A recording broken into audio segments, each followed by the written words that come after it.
like, share, subscribe. Shouts out to the Lions Den community. And don't y'all forget to subscribe to the podcast show. Link will be pinned in the top of the chat. Just name the channel who could bang with us. I'll prove that you are smoking dust. GTV Media is top notch in this game, y'all. You failures only have yourself to blame, y'all. Cricket TV and a weapons. You suckers cry. Why don't you close your channel, crawl into a hole and die? Shout out to those who love our movement. No, we'll never flop until you get your mouth off LGBT. We are the underground outfit, y'all. We built this whole thing by ourselves, no in y'all. Independence start with self-preservation. If you can't take care of self, then how can you build a nation, y'all? Yup, we got that merch for the ladies and yes, we even got that merch for the babies and we got appliances and everything that you will need. We got some banging songs that make anemic haters bleed.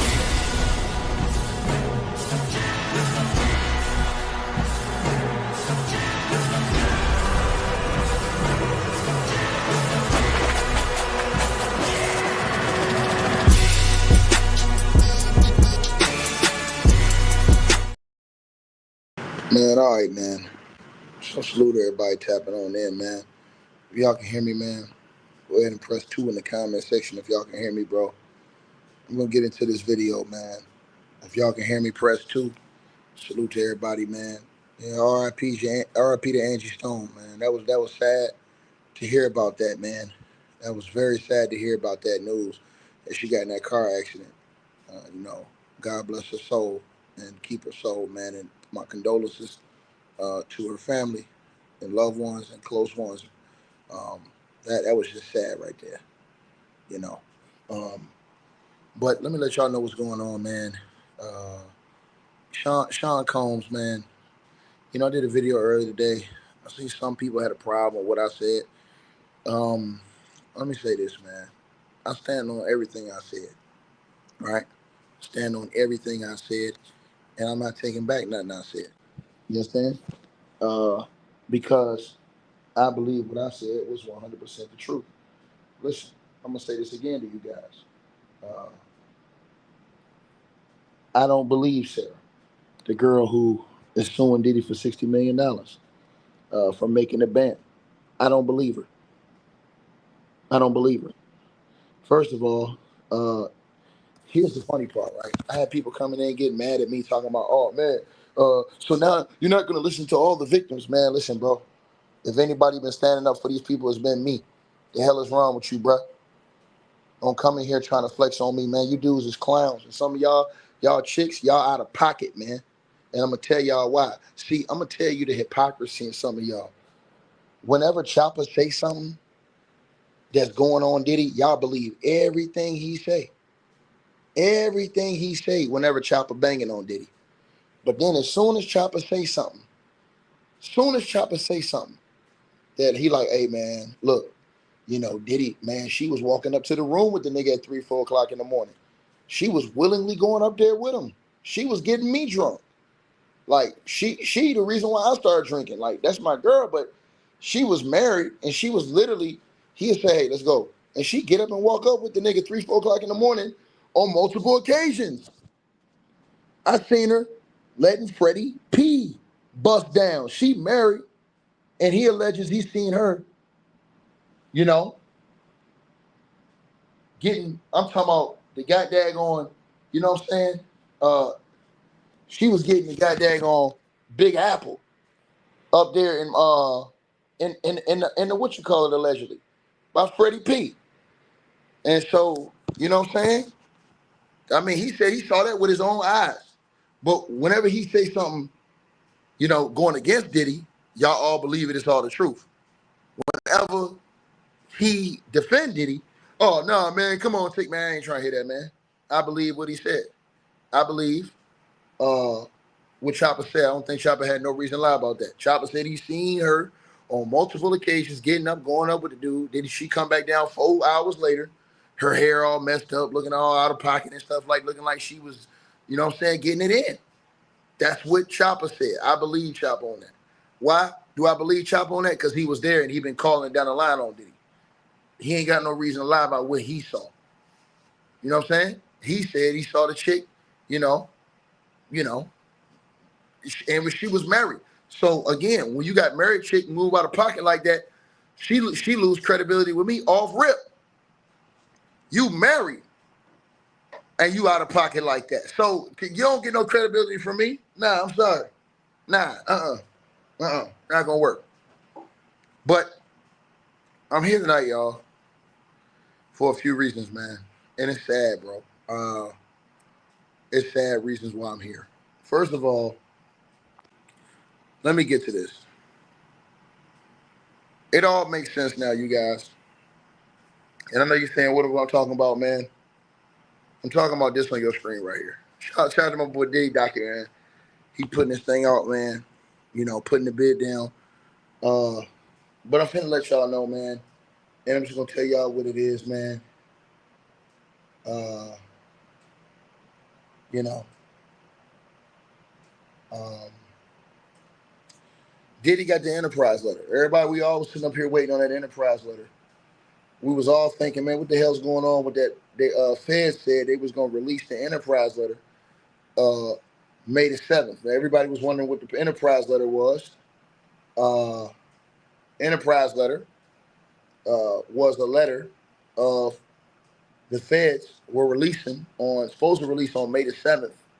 I mean on March the 7th, excuse me, in a few days, or early this month. They supposed to release on Diddy's co-defendants in his Rico case. Because everybody was like, well, how Diddy got a Rico and he the only one out? Nah, they said he had co-defendants, co-conspirators. Well,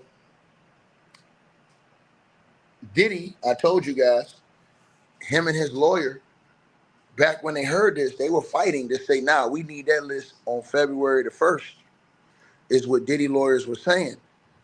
And, you know, the government was saying, nah, the government wanted to wait as long as they could. You know, basically, I was supposed out of protection of the people that was on the list. You know what I'm saying? They didn't want, I guess, nobody to talk to nobody or whatever like that. But I'm going to say this to y'all. This paper that y'all looking at right now, this proves, and this now shows me, because a series of things happened that everybody missed. First of all, we all missed why Diddy's lawyer quit. We all was sitting up here wondering. Well, what we didn't know is that this Enterprise letter had come out with people who have been charged as co-conspirators in Diddy's Fed case. Now, these people, I'm going to say it like this.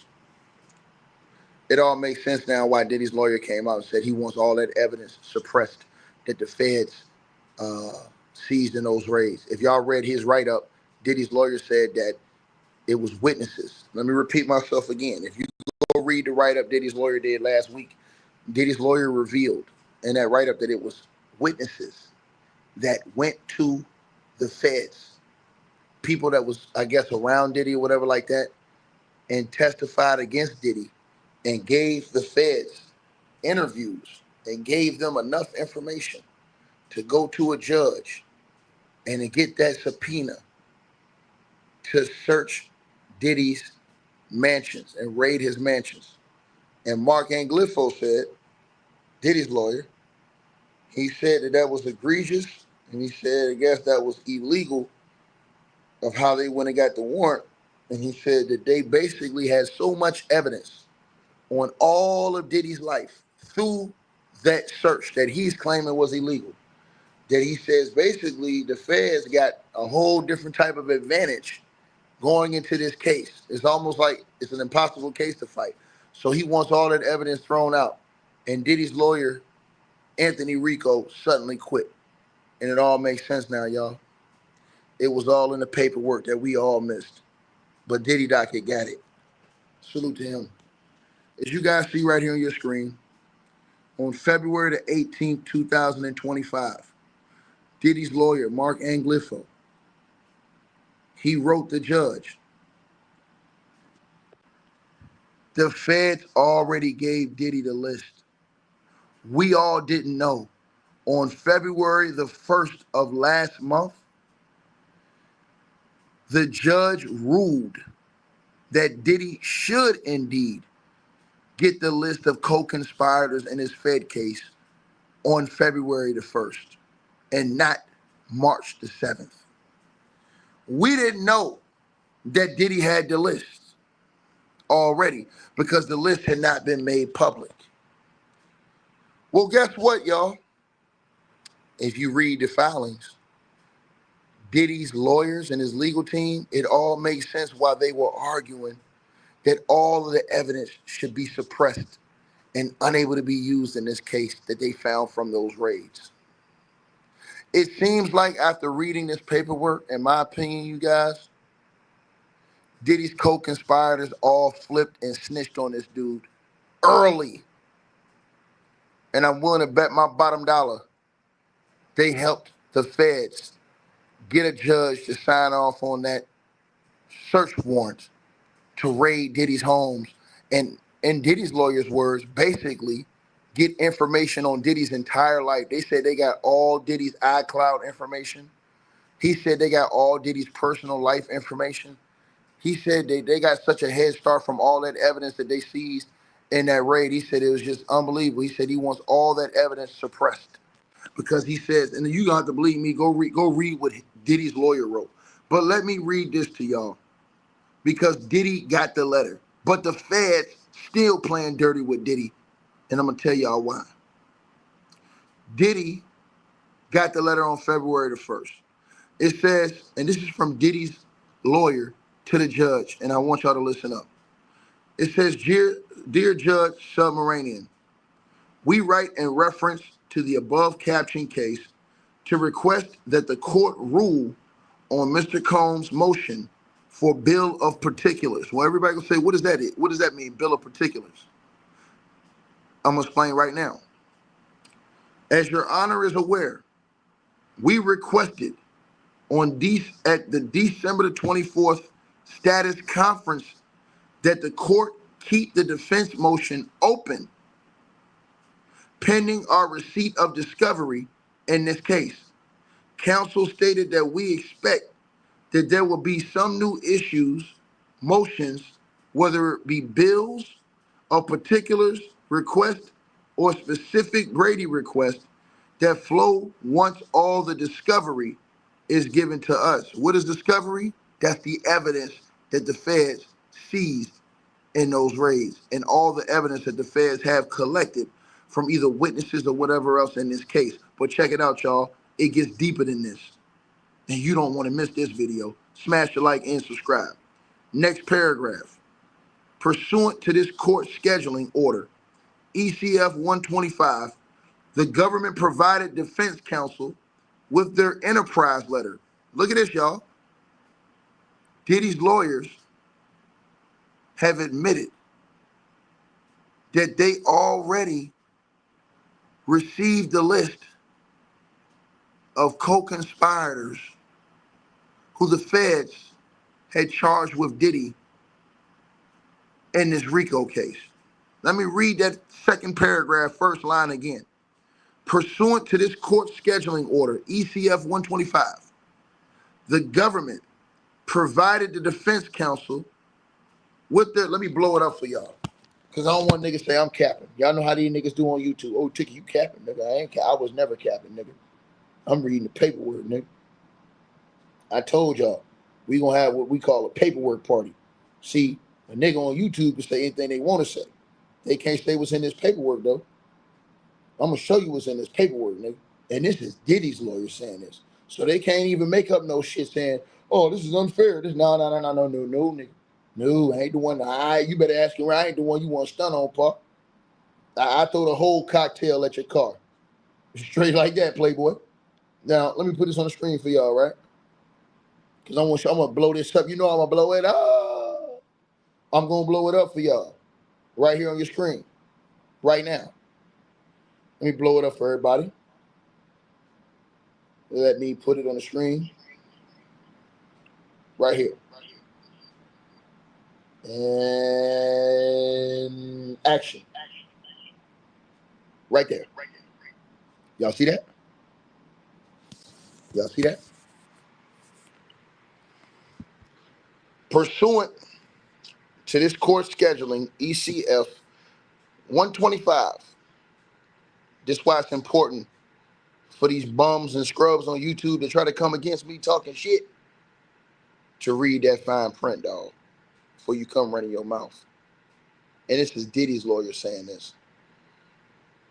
Pursuant to the court scheduling ECF 125, the government, so the government is the feds, the FBI, the government, provided defense counsel, that's Diddy's lawyers, defense counsel. I got to break it down for these people in layman's terms because y'all know they ain't got no brains. The government provided the defense counsel with their enterprise letter on February the 1st, 2025. So while we were all waiting for the enterprise letter to be dropped, and they said, oh, they ain't gonna drop the enterprise letter, nigga, they gave it to Diddy already. You know why they gave it to Diddy? Because Diddy won that motion, and I'm gonna prove it to you right now. Because the feds wanted to hold it until May or March the 7th. That's what the feds wanted to do. But the judge said, nah, I ain't gonna let y'all do that, because Diddy's lawyers said they wanted it on February the 1st. I reported this before, but y'all didn't listen. His lawyers said they wanted the letter on February the 1st because they needed enough time to build a defense. But guess what, y'all? I'm about to tell y'all what the feds did to this nigga right now. It says, the government provided defense counsel with their enterprise letter on February the 1st, 2025. We have since conferred with the government, requesting a list of the anonymized victims and witnesses list in the enterprise letter. Do y'all not know what that means? Do y'all not know what that means? The feds out here playing super ugly with Diddy. The feds gave Diddy the enterprise list of all of the people they have already charged as co-conspirators. But y'all know what the feds didn't do? They left the names anonymous when they gave the filing to Diddy. And you know why the feds did this? The feds did this because they probably think it's going to be some type of tampering, allegedly. So Diddy is going crazy. And I'm going to read this to y'all so y'all can see. It says, we have since conferred with the government, requesting a list of the anonymized victims and witnesses listed in the enterprise letter. The government responded that they will provide the defense with this list when they produced 3,500 material on March the 21st, 2025. Hip hop just died this morning and she's dead. She's dead. The bigger the gat, bigger the pillin'. Come through in something ill, missing the ceiling. Now these niggas said it was no evidence. That's what these bums on YouTube told me. These bums. Now it all makes sense. Why Diddy's lawyers just came out this week asking for all the evidence to be suppressed, because Diddy's lawyers are saying, they're alleging that the raid was illegal and that the feds, see, this gonna go past some of these niggas' head now, got all of Diddy's personal information, basically covering his entire life. They said the feds even got into this nigga iCloud. Now, I had people coming on YouTube telling me, hey, Ticket, they can't get in his iCloud. iCloud stuff, man, get the hell out of here, man. You better find who the hell I be. Diddy's lawyer said that the feds even got the info from Diddy's iCloud. They said that they damn near got all the info on Diddy's whole life. Now, it makes sense While Diddy's black lawyer, Anthony Rico, said, nah, man, under no circumstances can I stay as the lawyer on this case. There ain't no way, I'm gone. Now it makes sense. Read the paperwork, man. These niggas don't read the paperwork. The feds have not even produced, or excuse me, they have not even produced to Diddy's team the 3,500 material items of evidence that they have against this nigga. And you got all these niggas buck dancing and running around here on YouTube acting a fool, shucking and jiving for P. Diddy. They got 3,500 material evidence on this nigga that they haven't even turned over. They supposed to turn it over in 3 weeks. Read the paperwork. That's why I told y'all, these niggas don't be reading no paperwork. The government responded that they will provide the defense with the list. So meaning that all those names, the government was gonna wait till as long as possible, closest to the case, to give Diddy the names of not only all the victims who's coming against him in this case, but give Diddy the names of all the people who were charged in his conspiracy. And guess what, y'all? When that list comes out, because it's coming out, and I told y'all it's coming out, we gonna find out who snitched and who didn't. And I'm willing to bet y'all, I'm willing to bet anybody, my bottom dollar, that 90%, maybe even 95% of those people who were charged in this federal Rico case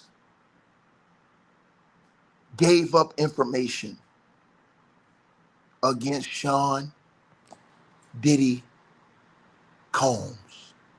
And this is the reason why everything been shaking and moving and everybody don't shut the hell up.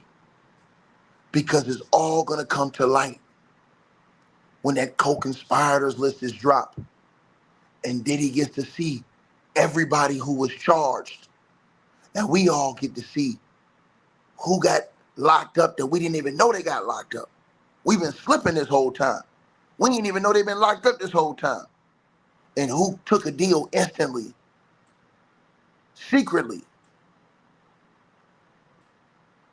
giving up information on Diddy to save their ass in the end. Let's keep going, y'all. It says the government, and let me tell y'all this. When Diddy's lawyers said they got enough to cover Diddy's whole life, let me tell y'all this right now. Do you know how much 20 TBs is of gigabytes? See, this is the reason why I can't understand no Negro on YouTube or the world that takes up for Sean Diddy Combs. This nigga got 20 TBs of content.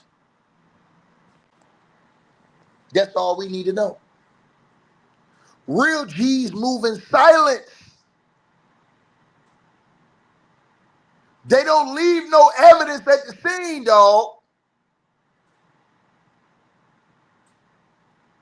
Think. You got people running around here taking up for Diddy.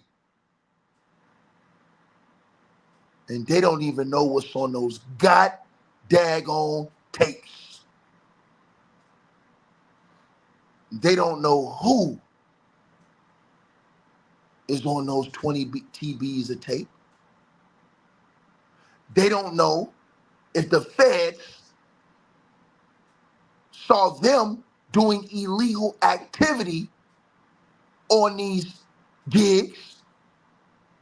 And now they don't know if the feds have secretly started investigating them based off an investigation in the Diddy. See, now it all makes sense. While A$AP Rocky's lawyer went on the Breakfast Club and said Diddy and Jay-Z, they don't see eye to eye. It all makes sense.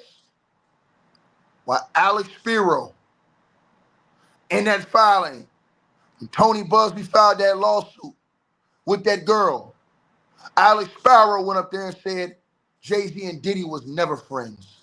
Now it all makes sense. This man got 20 TBs of information that's relevant to this case. Let me repeat myself. So that means we ain't talking about the videos that was non-relevant, because they ain't gonna bring that in court. They don't need videos that are non-relevant to the case. But I'm gonna say this to you. If it was true, and I'm gonna tell you why, nobody is saying nothing in defense of Diddy. I'm gonna tell you why.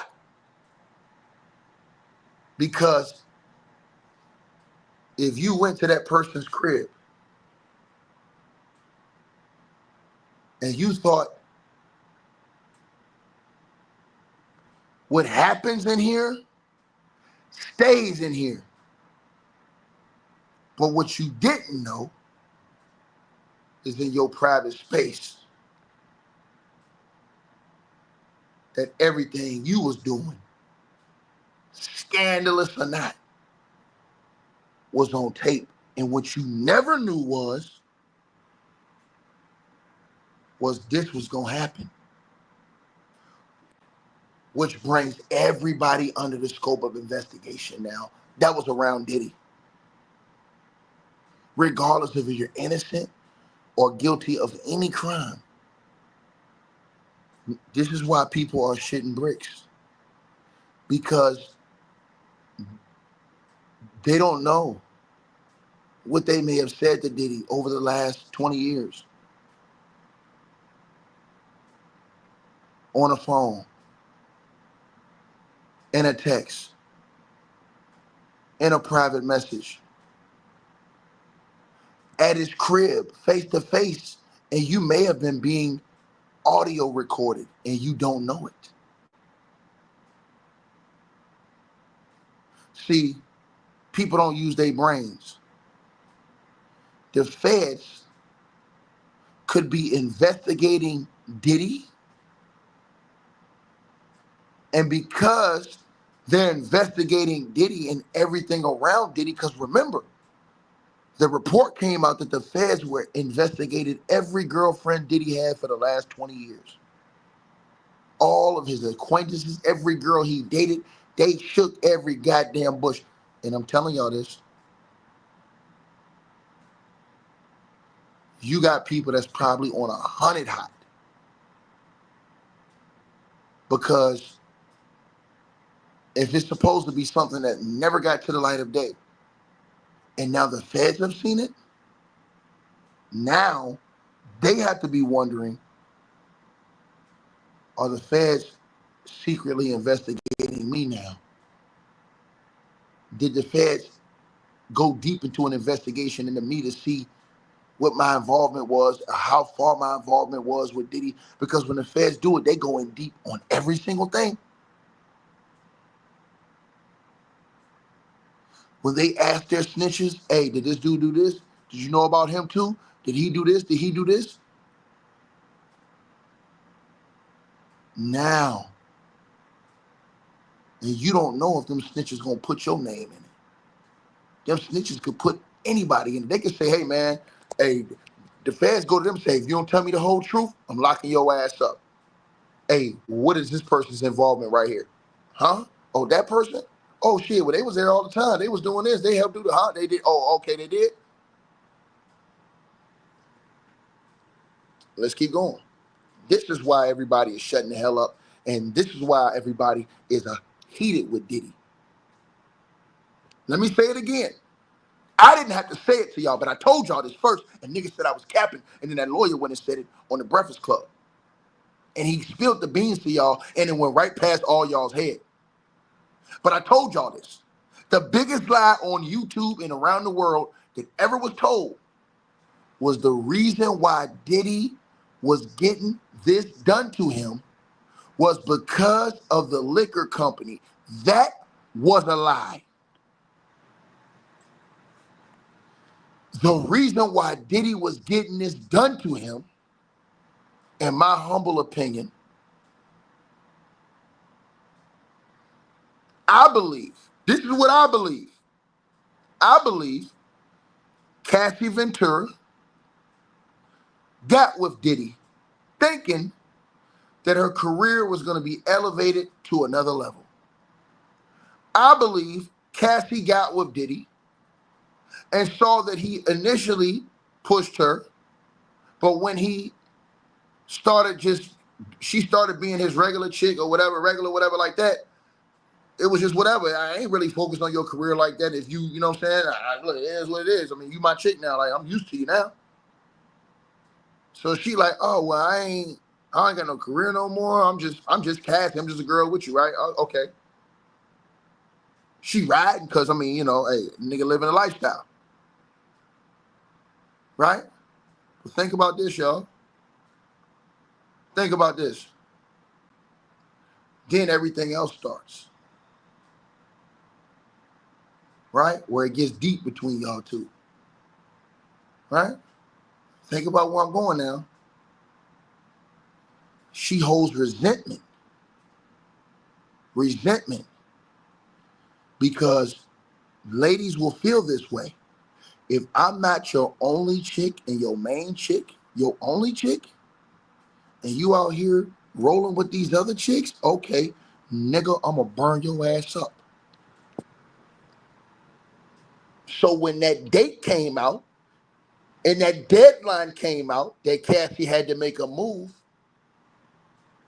Cassie made her move. Cassie said, this nigga been whooping my ass. I've been taking them ass whoopings, thinking I was gonna get put on.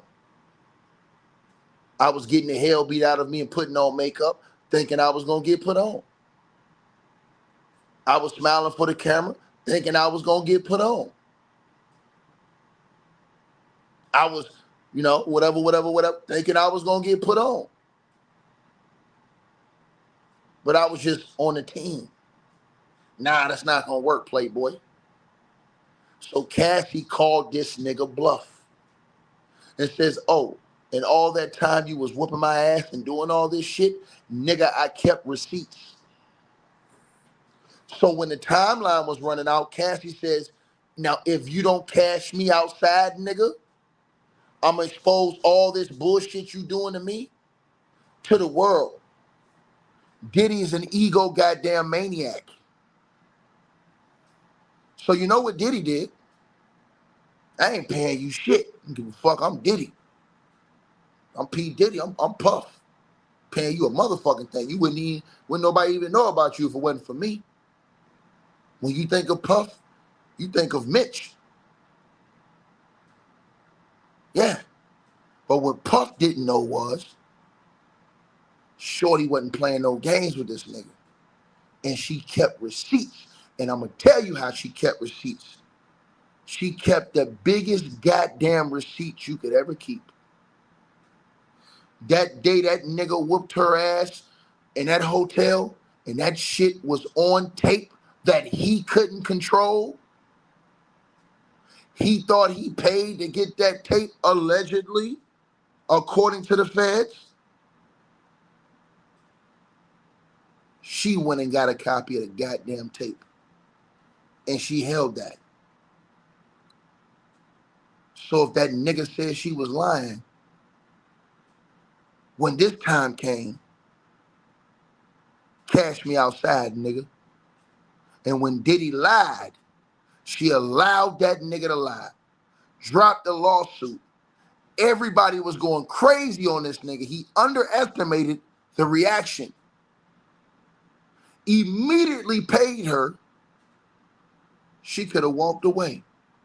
But she said, you know what, nigga, you tried to play me, nigga, I'm going to destroy you, nigga, for everything you allegedly did to me and all of the people around me. So she may have Or let's just say that video dropped in front of the world. And that was it. But as I told all y'all, this had nothing to do with the liquor company. If Diddy would have swallowed his pride, now I'm going to say this to everybody because this is the part y'all all let go. Diddy, he knew about this lawsuit with Cassie way before it went out. Whenever somebody's going to sue you, people know about lawsuits before they hit the fan because they've already either been informed by demand letters and stuff like that by the other legal team. So people already know this. We don't know. Now, here's the thing nobody says nothing about. We don't know who Diddy told that Cassie was trying to sue his ass before she dropped that lawsuit. So now, when Alex Spiro, Jay-Z's lawyer, and when A$AP Rocky's lawyer come out and say, hey man, Diddy and Jay-Z wasn't friends, and A$AP Rocky lawyer say Diddy and Jay-Z wasn't seeing eye to eye. Nigga, what you mean they wasn't seeing eye to eye? Seeing eye to eye on what? He gave y'all the greatest point you could ever have. He said if Diddy would have paid the settlement, nobody would have ever heard about this shit and Diddy would have never been in this situation. Nobody was ever looking out for him. That made me believe, and I'm going to repeat myself to everybody's listening to this video. He said if you fight a case, you got to stand on that shit. You know how I know that's true? Because that's what Jay-Z did.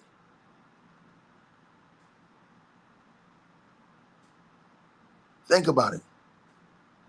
But Diddy,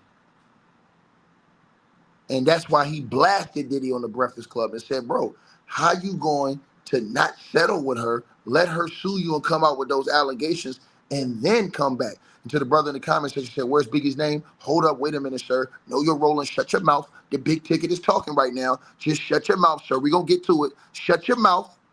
Your name is bad back. So go ahead and sit down somewhere. Because your back hurting, nigga. Sit down somewhere. And I hope it's not hurting for particular reasons. Now it all makes sense. And I asked the question to everybody listening to this video tonight. Was Diddy advised by peers around him? Pay that girl, man. Bro, it's too much on the line, man. Pay her, dog. Real talk. Pay her, man. Pay her, bro. Did Diddy have conversations with niggas he was close to? Like, hey, man, this chick trying to sue me, dog. They like, what? Yeah, man, she's saying all this. She's saying she gonna come out. Man, she said she gonna come out with a book, expose everything. Man, nigga, pay her, man. Man, I ain't paying her shit. I'm Diddy, nigga. I'm Puff, nigga. I ain't paying her shit, nigga. She want 30 million, nigga. Come on, man. Y'all niggas crazy as hell. But what did A$AP Rocky lawyer say? He said if Diddy could have did it again, he'd have paid her $100 million to keep all this shit away. And A$AP Rocky lawyer also said he had multiple high-profile celebrities that have paid settlements, and you've never heard about cases coming to the light because they paid settlements. These niggas talk all this shit about Tony Busby. Guess how many celebrities paid settlements to Tony Busby to keep their name out of this shit? Guess how many? Y'all niggas don't use y'all brains. Jay-Z said, oh, he tried to get exorbitant of millions of dollars. Well, how did Jay-Z know how much money it was if Tony Busby never said an amount? Unless there's a situation where, damn, I know somebody who did pay a settlement and they had to pay millions and millions of dollars to keep their name out of this shit. Because everybody was sitting out there wondering why everybody else's name ain't been brought out. Ray J told y'all niggas.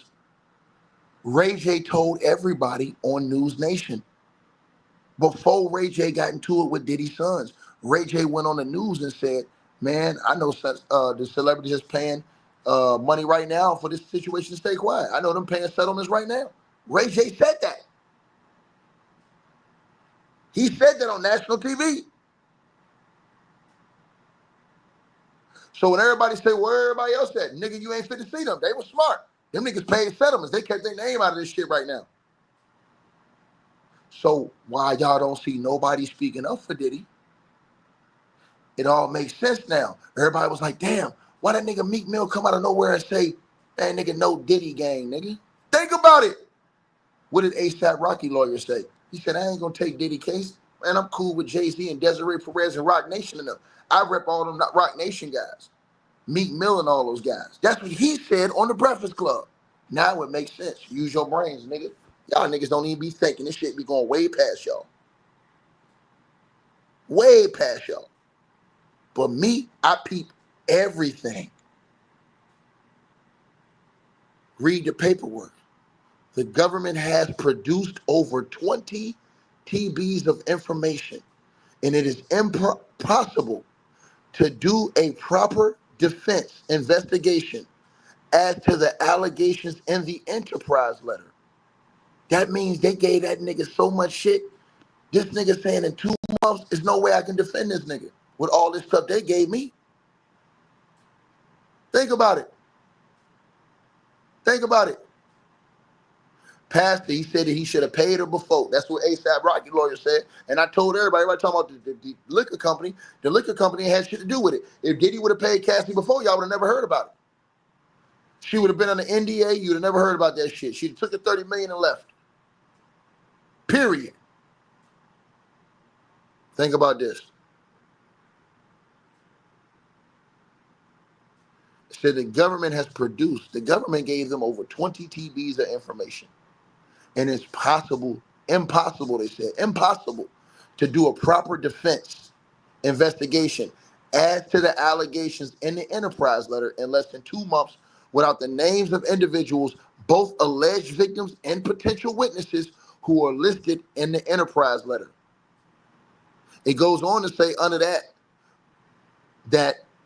basically talks about United States versus Bortnosky, and it says, basically, it talks about just, giving the names, but it goes on. And look at this right here, y'all. It says, respectfully, we seek a ruling from the court on our motion for a bill of particulars related to the alleged victims' names and also to the anonymized witnesses in the enterprise letter. They got witnesses, y'all.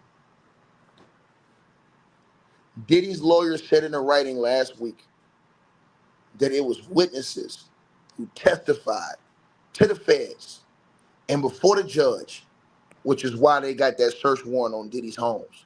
There were witnesses that came forward. And Diddy's lawyers bashed that. And they said that all of that evidence should be suppressed because it was all illegally confiscated from Diddy's homes. And that the evidence was so strong that they said that it just gives them an unfair opportunity. Now, let's get to the main event. That dude asked me, hey, man, you trolling, man. You talking about Biggie. Man, R.I.P. to the notorious B.I.G. R.I.P. to his mother, Violetta Wallace, who just passed away. God bless her beautiful soul. This is absolutely disgusting. This is the worst thing that you guys are ever going to see or hear about right here. Ain't no Diddy. I'm going to tell y'all something, man. So breaking news tonight, y'all. Diddy has been accused of essaying, R-wording. Yeah, you see the age on your screen. At the notorious B.I.G.'s video shoot. And ladies and gentlemen, this ain't anonymous. This ain't anonymous. This all in the paperwork. This ain't anonymous. Dude put his name on it, y'all. He put his name on it. And I'm going to give you the name right now. Put his name on it. Now, I'm not going to read the specifics of the allegation out of respect for Big's mother who just passed away. Big he was not accused of this. His name was just in it because they were saying this allegedly happened at his video shoot. Not that he did that. But Billy Cummings, Billie Cummings, Cummings, ladies and gentlemen. Let me put this on the screen because I see y'all going, bro. It says he recounts being. Let me put this on the screen because I already know, man. I don't even. And like I said, y'all can go look up these lawsuits. It's online. All you gotta do is go on Pacer. It's right there online. You know. Listen, bro. Again, you know, this dude's saying, or this person is saying, I should say, my bad, that they was R-worded at that age by Diddy at a Notorious B.I.G. video shoot, man. That's come on, bro. What we doing, man? What we doing, man? What we doing, man? And listen, it gets deeper than that. I'm gonna read this part to y'all right here. I'm just gonna put on the screen, really, so y'all can really see the differences of what I'm talking about right there. Y'all see it right there. Put a little bit on the screen for y'all, so y'all can see what I'm saying. Because you know sometimes you got to pop out and show niggas. You know what I mean? Y'all see the name. Billy Cummings recounts between blank and blank in 1995 when she was allegedly R-worded by Diddy during the Notorious B.I.G.'s video shoot. Now, let me say this to y'all. I seen somebody in the comment section saying, right there, Keanu Glover. Now, let me answer your question, sir, because this is easy work. First of all, when people did video shoots that are famous, let me give you an example, sir. The whole hood come out. All ages. If they know you gonna be outside doing a video shoot, they gonna be there. You know how I know? It's a rapper that just got caught up right now with some allegations. And it was two 13-year-olds that got their life taken.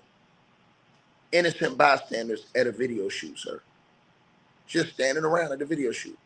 They live there.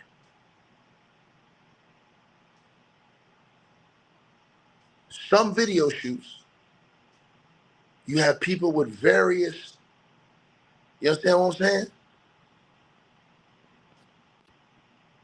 Ages at the shoots. You've seen this before. This is not something that you've never seen. When people, let me tell y'all something. I'm gonna give y'all a perfect example. You say you get it now? You say you get it now? That's what I'm saying. See, when people do video shoots that's famous, everybody come out. I heard people making allegations, and I'm not gonna say the girl's name, but it was a girl. She's a rapper. She did a music video where she was basically shaking her yams.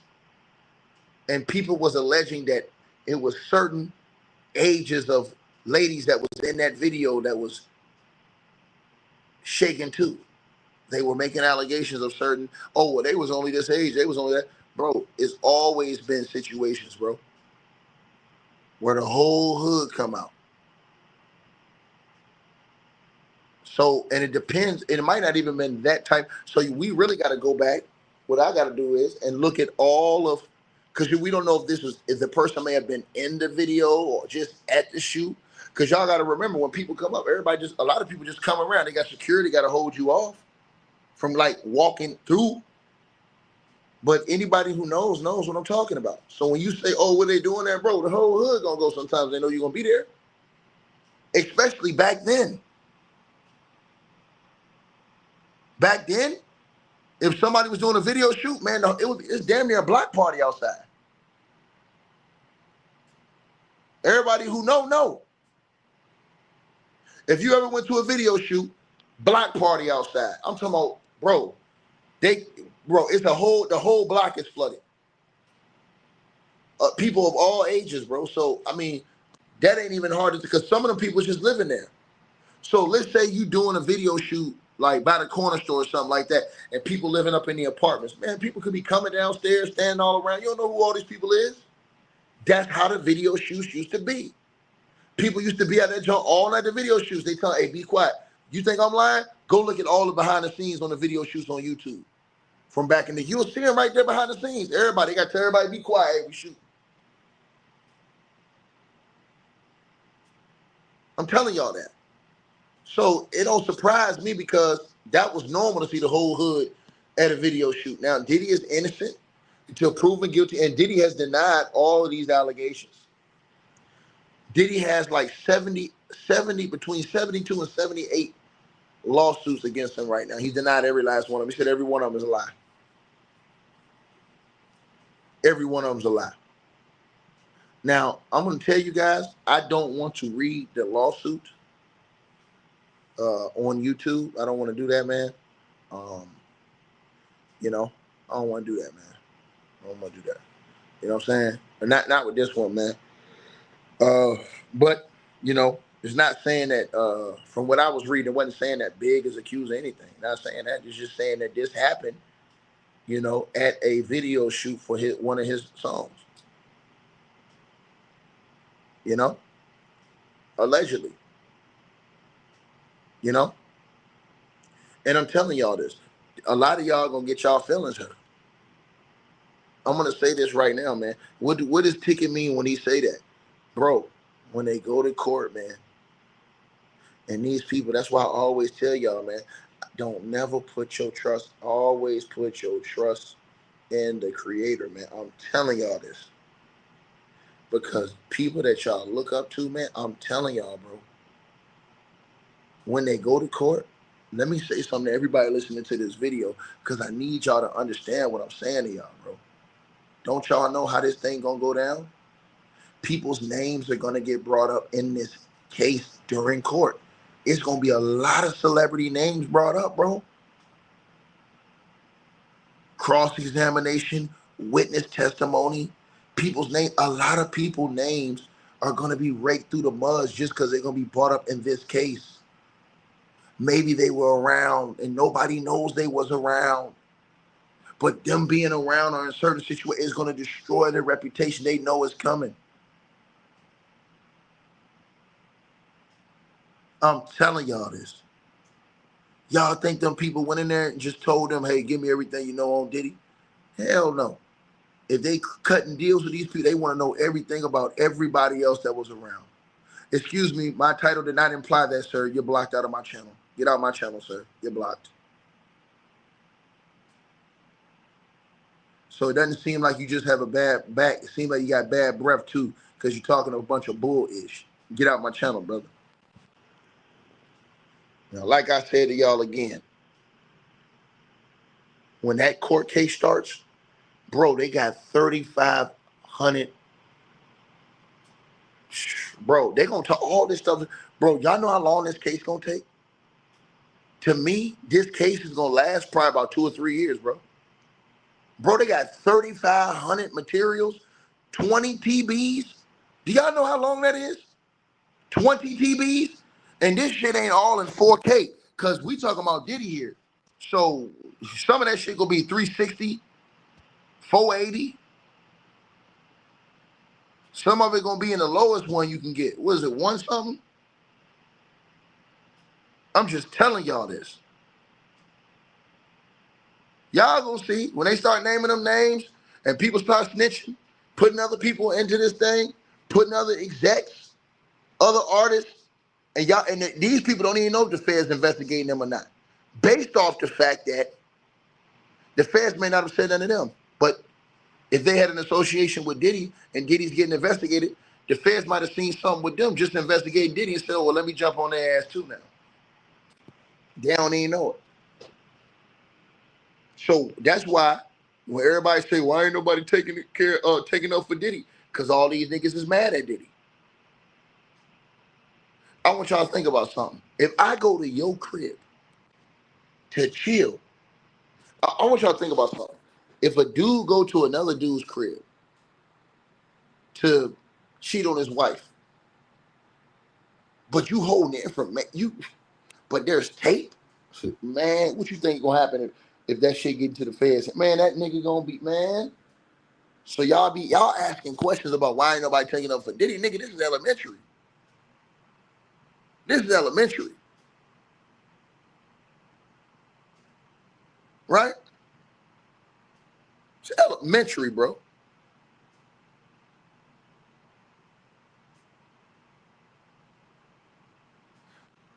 Last thing I want to say to y'all, and one of the most important things, you don't know who's going to get subpoenaed at the last minute and called to testify in court under the penalty of perjury. You don't know who's going to be subpoenaed. The feds could subpoena people that were at parties, participating in certain activities, using certain things that could incriminate them, and the feds can subpoena them and demand that they give testimony under the penalty of perjury or threaten to charge them. You had Negroes that was so dumb on YouTube that was saying that infamous tape where Diddy beat the holy hell out of Cassie.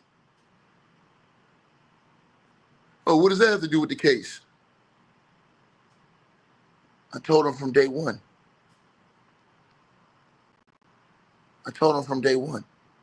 Oh, well, that's only a state domestic violence charge. You niggas is idiots. Nigga. That was under the Rico charge. Read the paperwork of the indictment of Sean Diddy Combs in front of y'all. That was in count 1. Read your screen with me right now. Read your screen. This is for all of you bums, scrubs that cannot understand why that videotape allegedly is everything. It's not just because of the tape. It's because the tape falls under an alleged Rico act where it proves the racketeering that the feds claim was going on, because the feds say that tape was a freak off that Cassie was leaving from. That's what the feds say that case was. And the feds say that in that room where Cassie came out of and Diddy ran out of that towel on, feds say that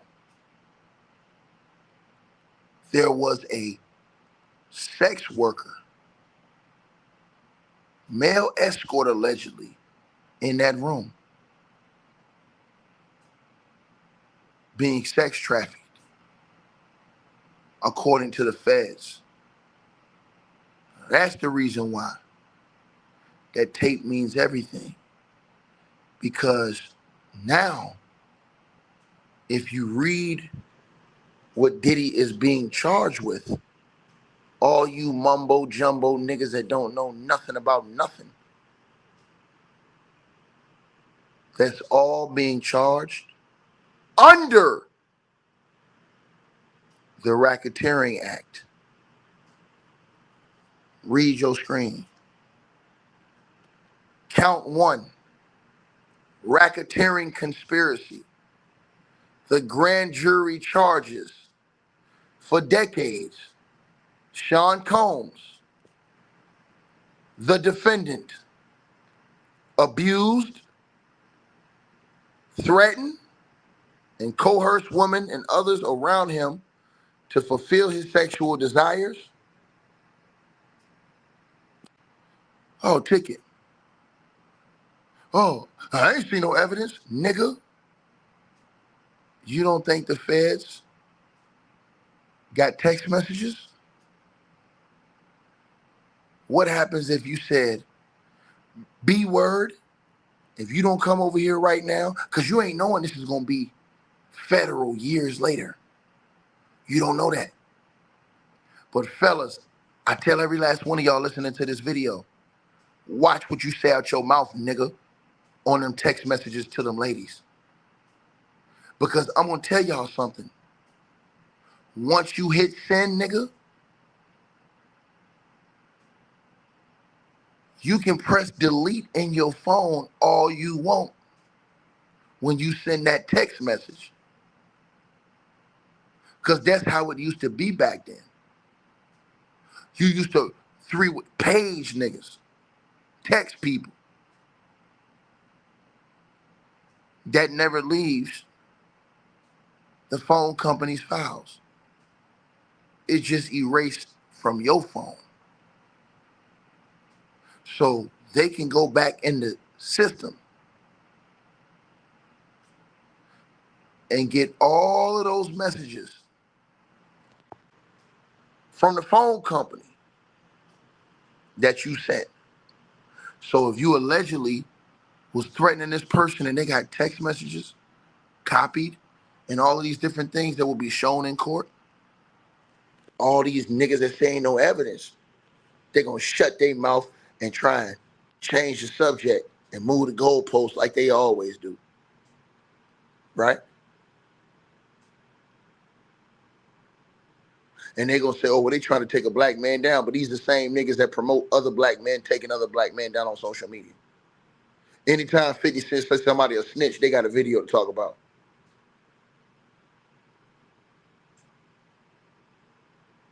But them niggas only get mad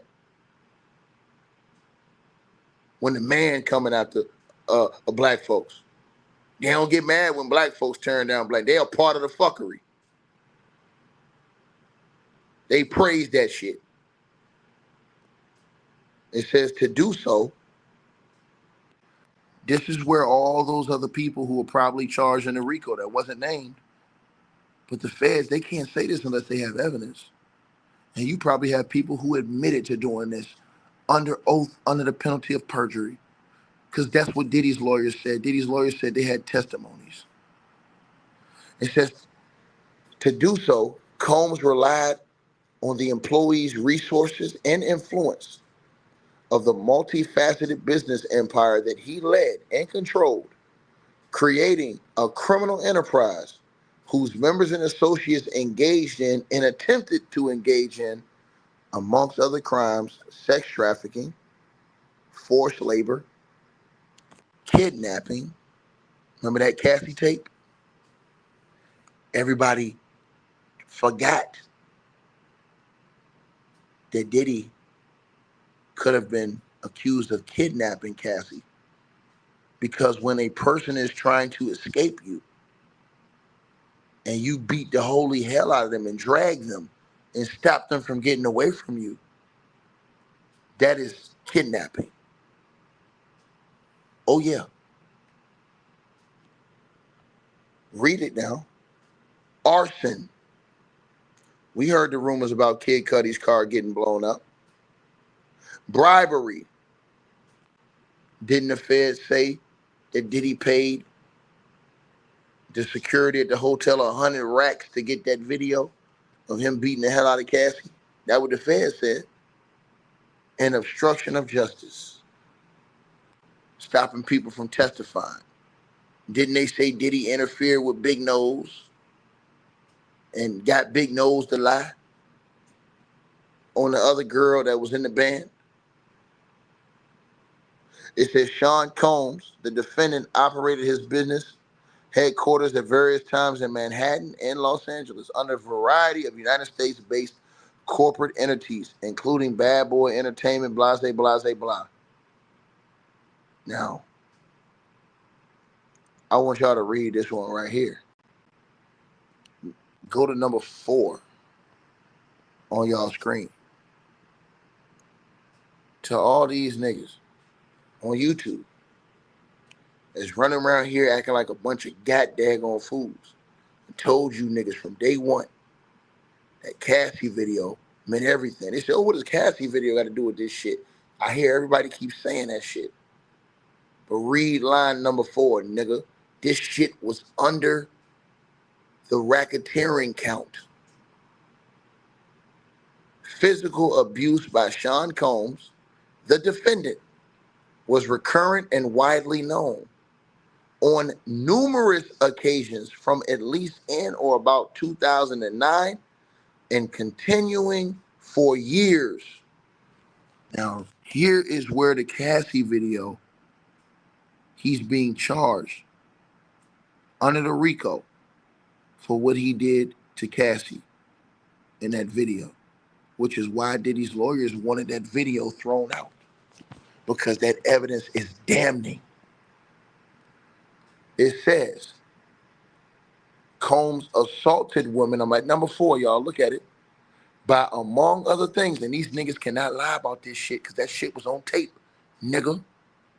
It was on tape. You can't lie about this shit. Can't say the feds lying about this, nigga. We seen this on tape. And I'm gonna tell y'all something. Here's the reason why I never respect that nigga Diddy, and I don't give a fuck what nobody say. I don't like that nigga. When Cassie dropped that lawsuit and said that Diddy physically assaulted her and shit, Diddy said all that shit was a lie. That nigga, if that tape would have never came out, these niggas would have destroyed Cassie. They would have effing demonized Cassie. They would have kept calling her every name under the book and said she was all kind of liar. But that video made niggas have to shut up and call her audible and start buck dancing in a different way. That's what that video did. That video shut their ass up and made them have to change plans. Now, read what number 4 says right there, y'all. This is where Diddy is being charged. And this is why that videotape is so important. Because they're charging this. That shit that nigga said it was a state shit, nigga, they charging that nigga federal, nigga. And they put that shit under the Rico, nigga. Because they're saying it's a criminal organization and you use this to control your people, kidnap your people. And they put all these accusations under that fucking Rico. But that wasn't an accusation. That shit was true because we seen it on tape. It says that Combs assaulted women by, among other things, striking, we saw him do that to Cassie, punching, we saw him do that to Cassie, dragging, we saw him do that to Cassie, throwing objects at. Now, think about this, y'all. Rewind that sentence right there. Because niggas don't read paperwork, so I got to break it down for them. I think the feds got more tapes. Because they said they did, if I'm not mistaken. And I'm going to tell you why. To the brother who says you need to donate, hit me in the Cash App, nigga. Link pinned at the top of the chat. Cash App, PayPal link pinned at the top of the live chat room. Appreciate it, dog. You know, when you cook like this, it's good for niggas to show love. Because I'm cooking. I'm cooking any of these niggas in my area. Them niggas getting fried, they come around me. Because, nigga, this shit on black. This shit in black and white. There ain't no way around this shit. This shit on tape, nigga. This part right here. Now read that again, y'all, because they missed this. And this leads me to believe that the feds have more videos that we have not seen that we will hear about during the trial of abuse. And the reason why is because the feds said on numerous occasions, read that right there under number 4, right there, the second sentence. On numerous occasions, from in or about, from at least in or about 2009 for continuing years. So they didn't just say just one Cassie incident. They said this nigga been kicking people ass since 2009. They got proof of that. That's what they saying. Combs assaulted women, not one woman, women, by, among other things, striking, saw Cassie, punching, saw with Cassie, dragging, saw with Cassie, throwing objects at, saw with Cassie, and kicking them, saw with Cassie. These assaults were at times witnessed by others. That means they had witnesses snitch and say, yeah, I seen Diddy abusing that girl. Or, guess what, y'all?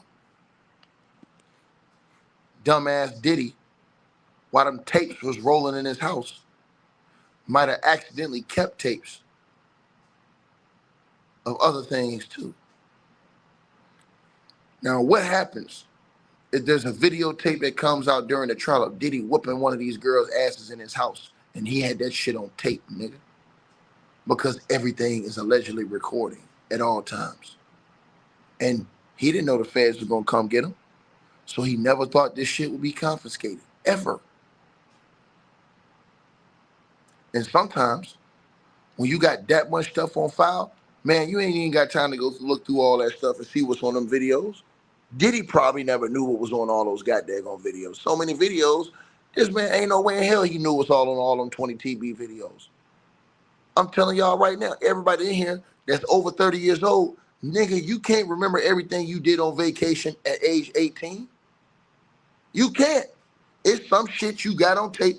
Everybody in here know I ain't lying. Y'all niggas on went back, looked at a video, looked at a photo like, damn, when I do this, when I take this, I forgot I even took that. They got 20 TBs on this nigga. So you never know what's on that tape he forgot or didn't even think about. Like, damn, I ain't even know. Or he might not even been in his right mind. Just, on some other shit, like whatever. Like, damn, I did all that. I ain't even know. I'm trying to tell y'all this. Sometimes if you get drunk, you don't even remember what you did. People say that. Like, I don't remember what I did, bro. I don't forgot. Telling y'all, man. So them witnesses, you never know if there was witnesses that the Fed seen on tape that was watching these ass whoopings and seeing this shit happen. Y'all never know what them niggas got. But they got 20 TBs, and they got 20 TBs that's prevalent to the case. That's the part that they're leaving out. So that means they probably confiscated like 120 TBs.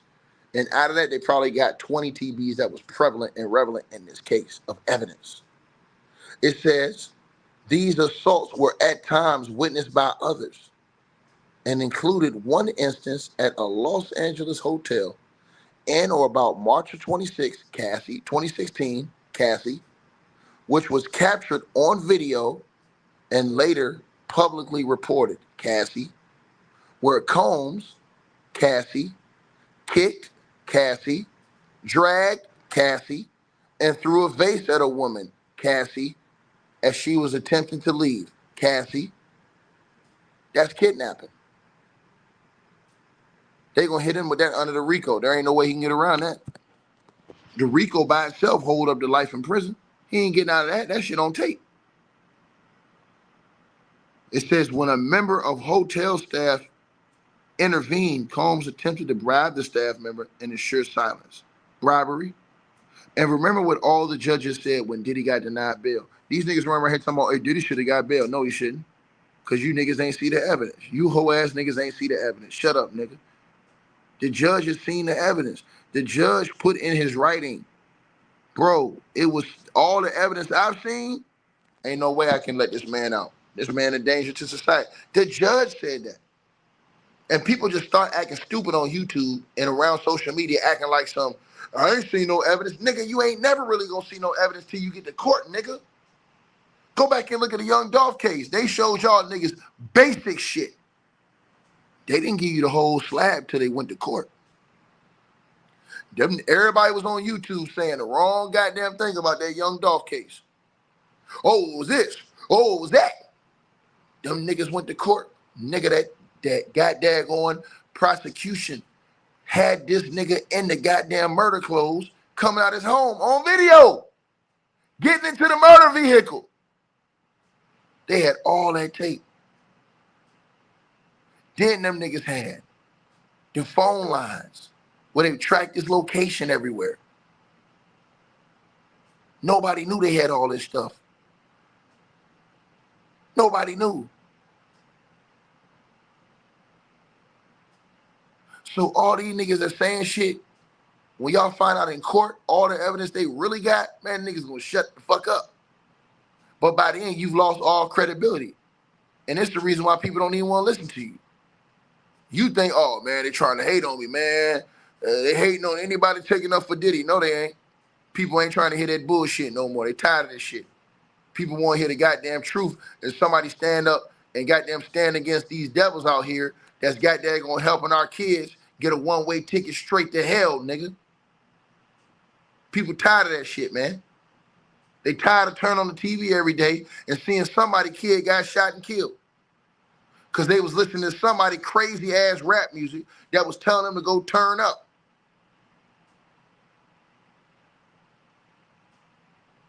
Where these niggas don't even value life no more, nigga. They don't respect nobody. They don't even respect themselves.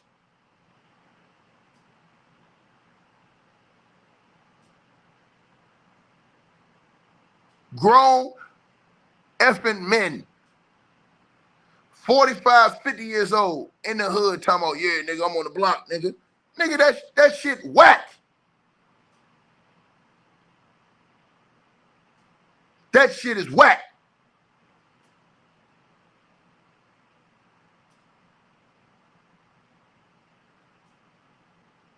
Where these niggas at working with the youth saying, hey, man, look, man, I ain't trying to let y'all go the path I went, man. Y'all gotta be the future. I'm telling y'all this.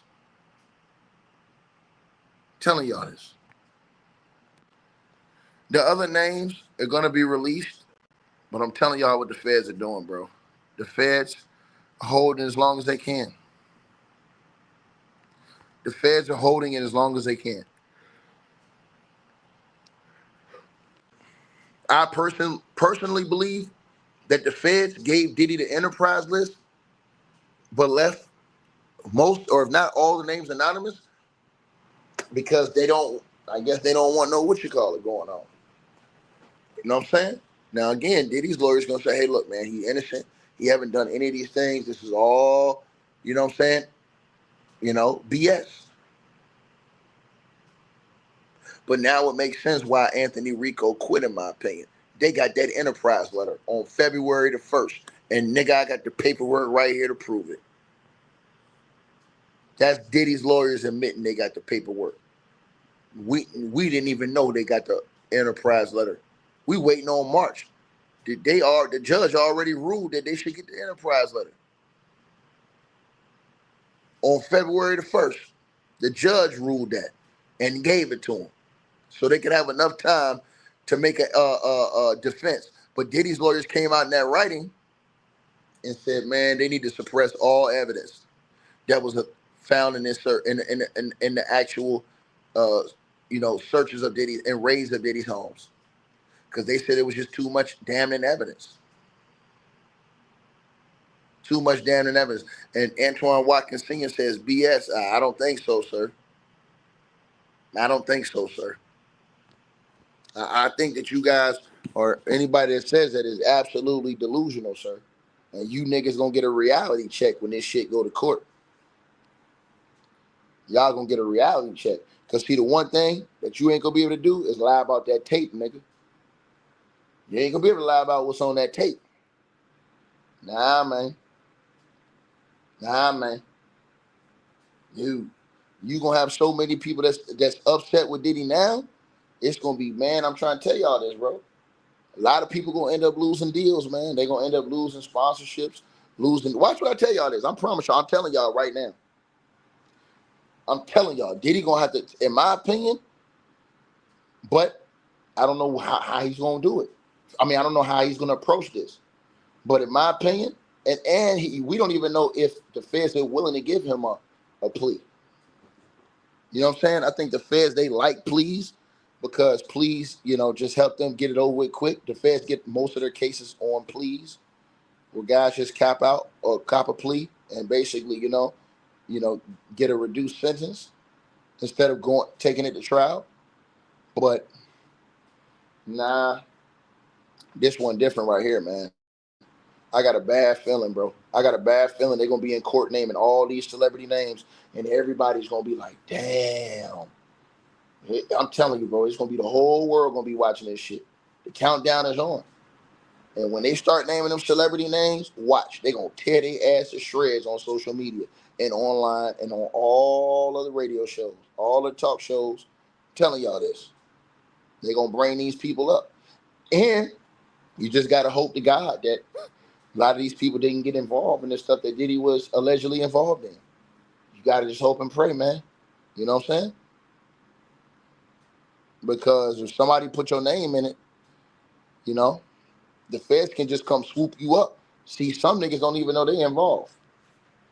In my opinion, feds can come swoop you up at the last second, come get you in but a lot of them, I believe they've already been charged. I believe a lot of them cats was already charged and basically allowed to become witnesses because they were under Diddy. So I believe you'll hear, my opinion is, I believe you'll hear about a lot of these people that have been able to get probation, reduced sentences, community service. What do I mean? 5-6 years probation, 10,000 hours of community service. Some of them may do 2 or 3 years or something like that. You know what I'm saying? That's how I think it's gonna happen. I don't think you're gonna see the only ones you're gonna see do the whole meal is the ones who stand tall and don't snitch. But I just truly believe that it's gonna be a lot of people that save their own ass. Like, man, she ain't doing no 25-30 for you, bro. Nah, might as well go ahead and tell them what they already know. So, because Diddy's lawyers were saying that witnesses was the ones, and you got to go read the paperwork. Diddy lawyer Mark Anglifo said that witnesses were the ones who testified and got the judge to sign that warrant for them to raid Diddy's homes. And Mark Anglifo is saying that right there. As a matter of fact, I know y'all think, oh, well, Ticket, how you find all this stuff out, nigga? Because my ear is to the streets, nigga, and I read all this paperwork, nigga. I study to show myself approved. You know what I mean? I've done that. Straight up. I've done that.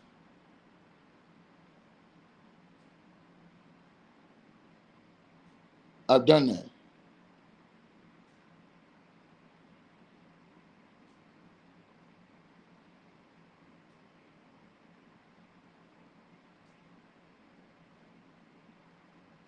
Right?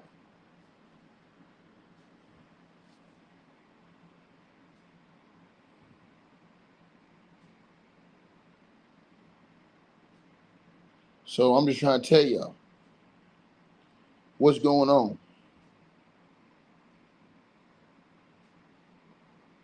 Right? But I'm going to show y'all right now.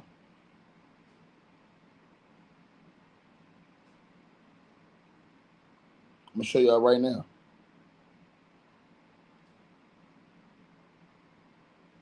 I'm going to put it right here in front of all y'all. Let's do it right now. So y'all can see what he said. Because this was very important. And I think everybody should at least, how should I say it? I think everybody should at least, hear this, what happened. So let's play this right here, right? Let's get to this. I want everybody to hear what's going on, so y'all know what's up. Let's get to it, right? Whether they were able to corroborate the claims the government. What the defense is asking for right now is to make sure a future jury doesn't see a lot of evidence that it says the government gathered through improper search warrants. And we are hearing all kinds of new bits of information, including who was interviewed, whether they were able to corroborate the... Now, what he's saying is, and I'm not going to stop this the whole time. I want y'all to hear this. But what he's saying is that Diddy's lawyers, right? Diddy's lawyers are basically trying to get all the evidence thrown out. They're saying there's so much evidence. Watch, I told you guys, I read the whole paperwork myself, but I know that what you call it, did a video on this, so Law and Crime, so I'll let y'all hear what they said, because they read it right from the file. We have some big updates for you in the racketeering and sex trafficking case against Sean Diddy Combs. His attorneys are fighting to get a huge amount of evidence suppressed, meaning a jury in his upcoming federal trial would never see it. And in their papers, they reveal a lot more details about the prosecution's case and who the government may have been speaking to. I'm going to break down the filing and what it does and doesn't reveal. Welcome to Sidebar, presented by Law and Crime. I'm Jesse Weber. High-powered defense attorneys for Sean Diddy Combs are fighting back against the federal government, and in a major way. Actually, so major that if they are successful, this whole case, this whole criminal prosecution could be upended. And that is crazy to think about, considering this trial is right around the corner, May 5th, 2025. But to be more specific, what the defense is asking for right now is to make sure a future jury doesn't see a lot of evidence that it says the government gathered through improper search warrants. And we are hearing all kinds of new bits of information, including who was interviewed, whether they were able to corroborate the claims the government is making. This is a big deal. Now, as you know, Sean Combs, behind bars in New York, facing charges of racketeering conspiracy, sex trafficking through force, fraud, or coercion, transportation to engage in prostitution, currently locked up at the Metropolitan Detention Center until his trial in May. And we first learned that Combs was likely under investigation when agents with the Department of Homeland Security raided two of his houses, one in Los Angeles, the other in Miami. This was back in March of 2024. They brought out boxes and boxes of potential evidence. At the time, Combs hadn't been arrested or charged yet, but just a few months before that, in November of 2023, Combs' ex-girlfriend, Cassandra Ventura, filed an explosive lawsuit claiming Combs abused her mentally, physically, sexually during their tumultuous 10-year relationship. Combs ended up settling that lawsuit just one day after it was filed for an unknown sum of money, but the damage was already done. Ventura's allegations, they were out there in the public. A wave of other civil lawsuits followed. And then in September of 2024, Combs was officially arrested at the Park Hyatt Hotel in New York City. His lawyer said he'd come to New York to turn himself in, but the police arrested him a day early. And according to authorities, Combs, reportedly being under investigation for criminal behavior, hadn't stopped him from allegedly having drugs in his hotel room. And as I said, Combs has been locked up. He's been denied bond ever since. Combs offered up a huge bail package worth millions of dollars, but the government argued there was evidence that Combs was trying to influence, maybe intimidate witnesses, even from behind bars, and having him on house arrest, even with private security, it would be a risk. Hey, so I want to quickly thank Upside for sponsoring this episode of Sidebar as we continue our coverage of Combs. Now, Upside is great. It is a free app that gets you cash back on daily essentials like gas, groceries, food. I pump my gas, I can use Upside. Go out to lunch at, let's say, Chipotle, I can use Upside. Maybe pick something up at 7-Eleven, I can use Upside. And why not get cash back when I do all these things, right? And yes, this is actual, real cash back. It's money that appears in your Upside app that you transfer right into your bank account. So once you have the free Upside app, you claim an offer for whatever you're buying on Upside. You pay as usual using a debit or credit card. You follow the steps on the app and you get paid. So to find out how much you can earn, you click the link in the description to download Upside, or you scan the QR code on screen. But make sure to use our promo code SIDEBAR because you get an extra 25 cents back on every gallon on your first tank of gas. But now, let's talk about what's happening now. His defense team has argued that multiple search warrants used to find potential evidence against him and used to indict him were way too broad, and that some of the information investigators found actually goes against their case, that these search warrants were invalid. Okay? And over the weekend, new filings from the defense, they were added to Combs' federal docket. A notice to suppress evidence obtained through search warrants, a memorandum of law to support suppressing certain evidence, and a declaration from one of Combs' attorneys, Tenny Garagos Krishnaswamy, have all been filed. Okay? And that's what we're going to dig into now. What are the arguments here? Because this could have major implications. So what the defense is looking for, according to their notice, is, quote, an order suppressing the evidence and all fruits obtained from the following search warrants. Again, meaning it wouldn't come into evidence. A jury wouldn't see it. The prosecution couldn't use this evidence. A, the January 4th, 2024 warrant to search Mr. Combs' iCloud accounts. B, the March 22nd, 2024 warrant to search his Los Angeles residence and to seize evidence obtained therein. C, the March 22nd, 2024 warrant to search his Miami residence and to seize evidence obtained therein. D, the March 25th, 2024 warrant to search his person and to seize and search two of his cellular phones referred to by the government as Combs number 1 and Combs number 2, and to extract information from those phones. E, the September 16th, 2024 warrant to search his person and to seize and search an additional 2 of his cellular phones referred to by the government as Combs number 3 and Combs number 4, and to extract information from those phones. And F, the September 16th, 2024 warrant to search Combs' room at the Park Hyatt Hotel and to seize evidence obtained therein, or in the alternative, granting a Franks hearing. So that is a lot of of search warrants, covering a lot of ground, covering a lot of potential evidence, and if the search warrants were improperly served, or they are considered to be too broad or heavy-handed, or they contain false information or misleading information, the argument would be that anything that came from them would be fruit of the poisonous tree, and the prosecution couldn't use it at trial. If that's the case, what would the government have left to support their case other than maybe just witness testimony? That's a question that the defense would love to hear, right? What's left of the government's case? Now, aside from just an automatic suppression of the evidence, one of the other things that the defense is asking for is at least a Franks hearing. Now, that is a specific type of hearing where a defendant can challenge the validity of search warrants. In fact, as cited in this filing, under Franks v. Delaware, if a statement of probable cause contains material false or misleading statements or omissions, then the warrant is invalid, and any evidence obtained pursuant to the warrant must be suppressed. So, the defense is saying that the prosecution was disingenuous. And while we do get a few clues as to what evidence or testimony the prosecution might have, fair warning here, a lot of the information in the defense's filing is redacted out. It is completely blacked out. We can't see it. It is unavailable to the public. But we're kind of reading between the lines here. So the notice of motion to suppress reads, the government has a duty of candor when it seeks warrants. The nature of the proceeding mandates secrecy, so the process is not adversarial. Precisely for that reason, investigators have an obligation to present a fair picture of the evidence, including both inculpatory and exculpatory facts. Exculpatory evidence is basically evidence that is favorable to the defense. The government in this case utterly failed to do so. It sought several warrants to search Mr. Combs' residences, his electronic devices, and his person, and it presented a grossly distorted picture of the facts. It included only inculpatory facts, and it excluded critical exculpatory evidence that was indisputably in its possession at the time. Broad, on a theory that Mr. Combs' entire life was a criminal enterprise, the government sought virtually all limitless authority to seize any evidence related to that enterprise, all his digital devices and the information they contained, all information in his iCloud accounts, plus troves of records and items in his houses, almost none of which was contraband. By the way, interesting they say almost none of which was contraband. Does that indicate that there was some stuff found that could be considered to be contraband? They go on to say that perhaps the thing that's most troubling is the government received essentially limitless authority to search Mr. Combs' digital devices, which contained a vast trove of personal information. The Supreme Court and Second Circuit have repeatedly warned that it is essentially important that digital device searches must be limited and particularized. The warrants here were not. The warrants were thus unconstitutional general warrants, and the evidence obtained through those warrants must be suppressed. So from there, the defense then provides a timeline of when the warrants were served. It says on January 4th, 2024, so this is before the raids on Combs' homes, and obviously months and months before he was ultimately arrested, the government requested a warrant to obtain all the information on Sean Combs' iCloud accounts, according to his attorneys. And then the warrants were served on his two homes in March of 2024, followed by an additional search warrant for Combs' person and two of his cell phones.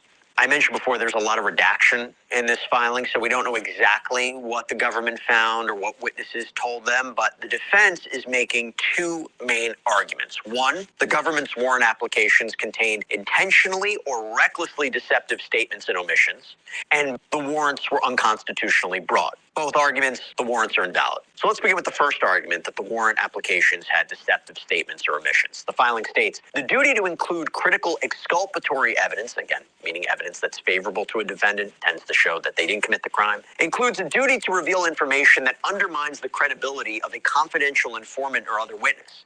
When the government relies on witness statements rather than an investigator's own observations, their credibility is plainly relevant, even critical to the probable cause determination.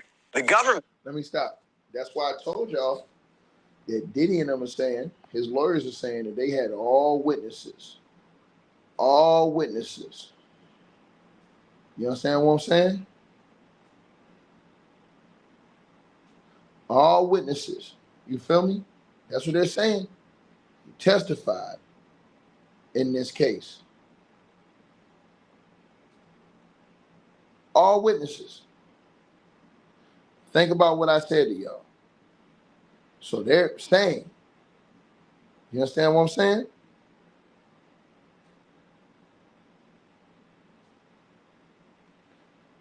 That people snitched on Diddy to the feds. And that's why the search warrants happened. It made false statements and omitted critical exculpatory evidence in its warrants applications in this case. Now, that's what they're saying, right? And I want everybody to think about this now. So Diddy's lawyers are claiming that their case, they got the search warrants because of people's words, and that they're saying people weren't credible. They gave them information Sought the that led to the warrants. search. The omissions were intentional, or at the very least, reckless. So, for example, the defense indicates that exculpatory evidence that the government had in its possession was proof that sexual activity here was consensual. But again, they argue that this was hidden in the warrant applications. They go on to say, quote, the core allegation in the warrant applications, and indeed the government's entire case, is that Combs forced victim. Now,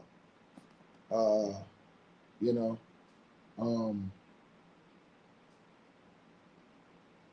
I'm just telling y'all what it is.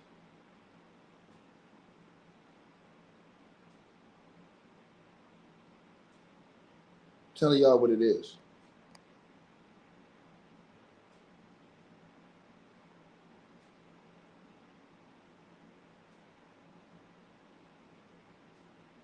Let's keep going.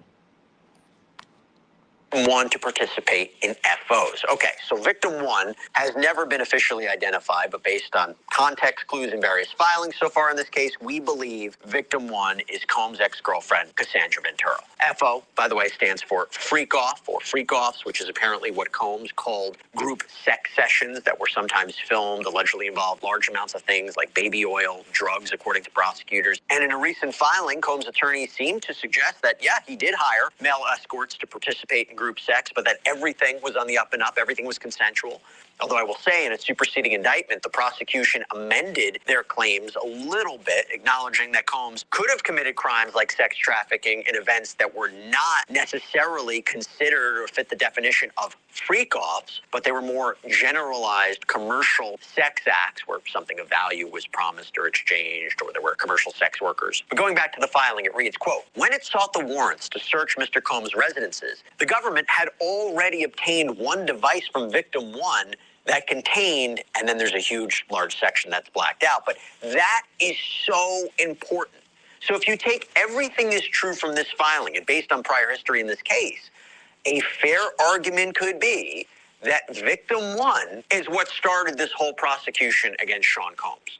Victim one allegedly turning over material and speaking with authorities. It has been reported in prior filings that victim one perhaps had sex tapes that she turned over to the government. So that could be what they're talking about here. And the defense claims that victim one had a huge financial incentive to make Combs look bad so that she could get a massive settlement. But that information, according to the defense, wasn't included as part of the search warrant application, which they say hides significant context surrounding her claims.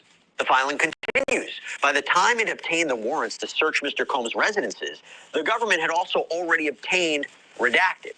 Once again, these redacted contradict the government's claims that the FOs were coerced. One of the claims made about these so-called FOs or freak-offs is that Combs used drugs to keep those involved in the sexual performances compliant. There were even claims that following these intense sex sessions, Combs and others would sometimes require an IV drip to help them recover from exhaustion as well as drugs that they'd taken. But Combs' defense team makes the argument that there was, quote, important evidence that wasn't revealed that shows the context of Combs' relationship with victim one. And, quote, they are the kind of thing that any magistrate judge would wish to know when reviewing a warrant application in a sex trafficking case. Yet the warrant applications contain not even a hint of them. They didn't even inform the magistrate judge that this evidence existed. And then the defense argues that this was, quote, intentionally misleading. So, for example, according to the defense, quote, the government hid evidence that Combs at times discouraged redacted from using so many drugs.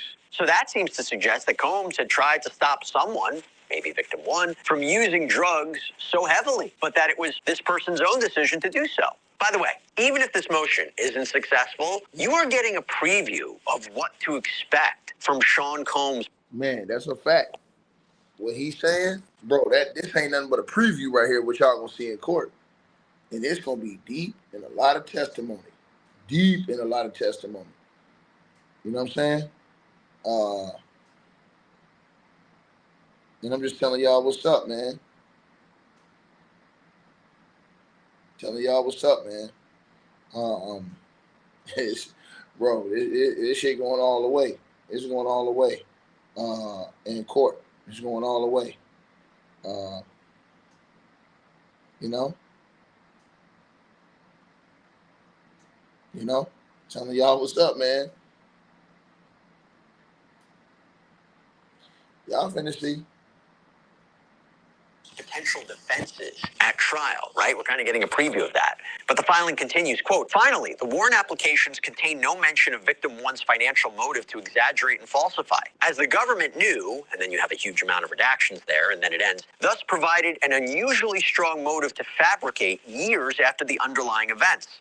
Then you have another redacted line, and the memo continues. Years after her relationship, she changed her story in a way that would cause maximum potential damage to Combs and thus give him maximum incentive to agree to a large payment. This is exactly the sort of evidence that goes directly to the credibility of the witness, whose story provided the core of the government's applications. And the defense claims that the prosecution's alleged lies and other omissions pertain to other government witnesses as well. Which, by the way, is huge because we are literally in the dark for the most part about who authorities spoke to as part of this criminal case or who may be called as a witness at trial. So much is redacted or filed under seal. But here, the defense claims that the government has refused to provide them with the names of people who are anonymous in the warrants. But we are getting a lot more information because, according to the filing, the government relied on information from Sex Worker 1. But Sex Worker 1 has also given the government exculpatory information, none of which was included in the warrant applications. And then there's a mention of Assistant 1.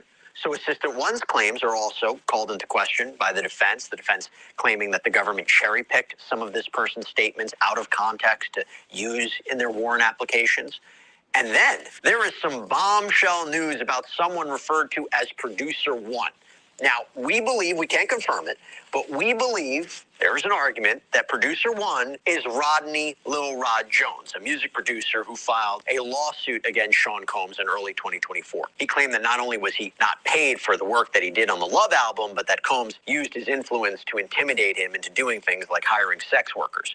And Jones also alleges in his lawsuit that he was present for multiple episodes of abuse and violence that Combs allegedly inflicted on others. He even claims that Combs forced himself on him, groping him, insisting that Jones be present when he was naked or showering. But the motion to suppress states, quote, some of the most salacious allegations recounted in the warrant application came from Producer 1, who the government now says it will not even call to testify at trial. The investigator indicated he had interviewed Producer 1, and Producer 1 had relayed stories about his time working for Combs. Now, the exact details of what Producer 1 told this investigator is redacted, but the defense goes on to say these accusations were never credible. They were uncorroborated, redacted, and the government had boatloads of contrary evidence, including redacted. The government eventually dropped these allegations in later warrants, but their lack of credibility was manifest from the outset. And the defense claims that Producer 1 had financial incentive to lie or embellish, which could be evidenced by Jones' lawsuit if he is indeed Producer 1. And according to the defense, the prosecution revealed it doesn't even plan to have this person take the stand anymore. According to the filing, the government has advised us it will not call Producer 1 as a witness at Combs' trial. Presumably that is because his stories are fantastical and he lacks any credibility, but his lack of credibility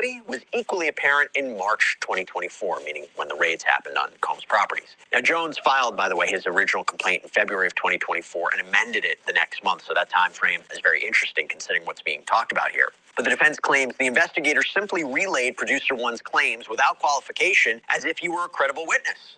Now, Combs... So they saying that Diddy's lawyers are saying, for y'all who don't know, basically, what's going on is that the feds just took whatever these people said without doing no investigation to prove their claims and use that to get a warrant to search Diddy's mansions in his homes. That's what they saying. And they said because of that, all the evidence that was seized in those raids should be suppressed. Because of that.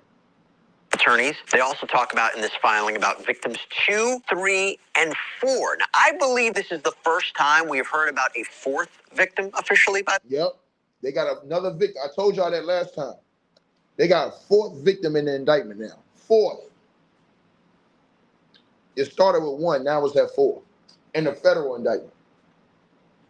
Way because in the superseding indictment there were victims 1, 2, and 3. So I think this is kind of interesting. I mean, all they mention about victim 4 here in this filing is because so much is redacted. They say the warrant applications included allegations that victim 4 and the government made no effort to corroborate victim 4's claims. And the defense says if the government had then, it would have obtained evidence contradicting her account. So don't know if victim 4 is even a part of this case still, but Again, really interesting. And then the defense mentions in this filing, Designer One. Now, most of the information about these accounts is redacted, but the defense alleges that the government took the word of these people at face value and didn't really corroborate them before including their testimony in search warrant applications. And we believe, again, not 100% sure, but we believe Designer One could be connected to one of three people. Crystal McKinney, a former model who claims that she attended a dinner with a designer and Sean Combs, after which Combs allegedly forced her to perform oral sex on him. April Lampros, a fashion school student who wanted Combs to be her mentor, but instead claims he sexually assaulted her multiple times. Or Brianna Bana Bongolian, a fashion designer who sued Combs last year for allegedly dangling her off a 17-story balcony when she was apparently staying with Cassie Ventura, and she claims Ventura had to step in to stop it. Now, the defense alleges that the government used the innate fear surrounding crimes like sex trafficking to play up their accusations. Sex trafficking, like child pornography, is so repulsive a crime that those entrusted to root it out may, in their zeal, be tempted to bend or even break the rules.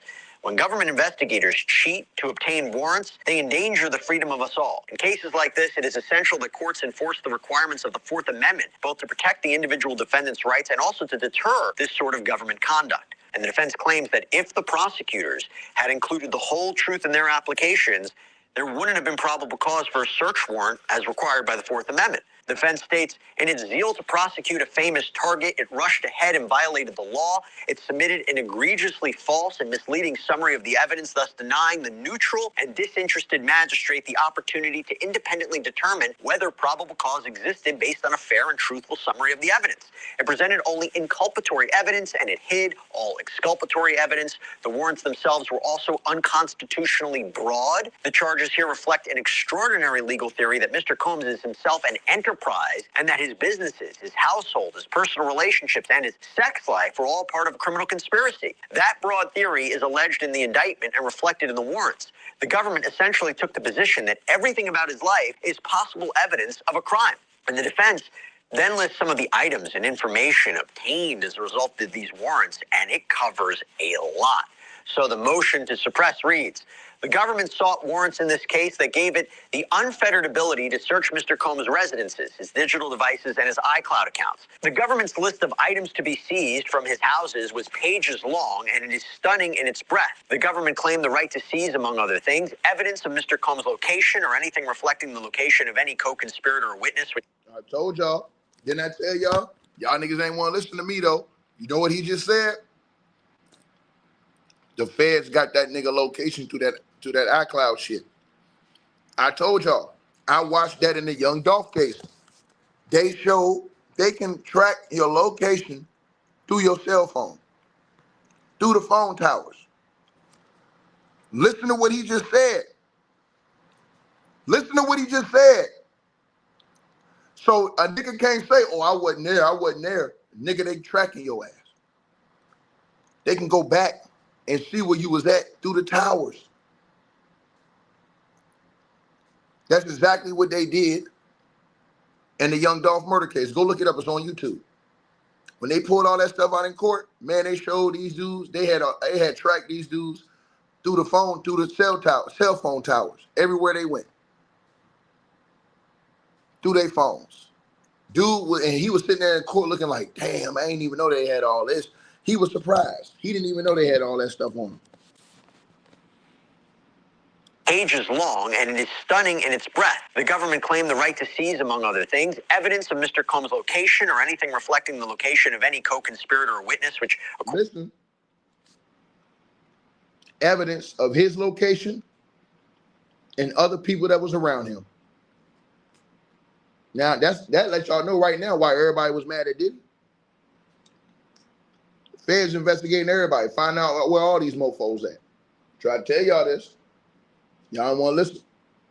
Pages long, and it is stunning in its breadth. The government claimed the right to seize, among other things, evidence of Mr. Combs' location or anything reflecting the location of any co-conspirator or witness, which, according to the government, seems to mean anyone who ever worked for Combs or went to a party, utility bills, mail correspondence. Ben Moore, you a goddamn lie.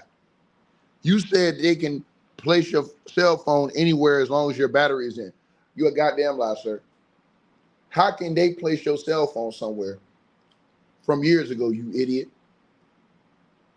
They don't have your cell phone, dummy.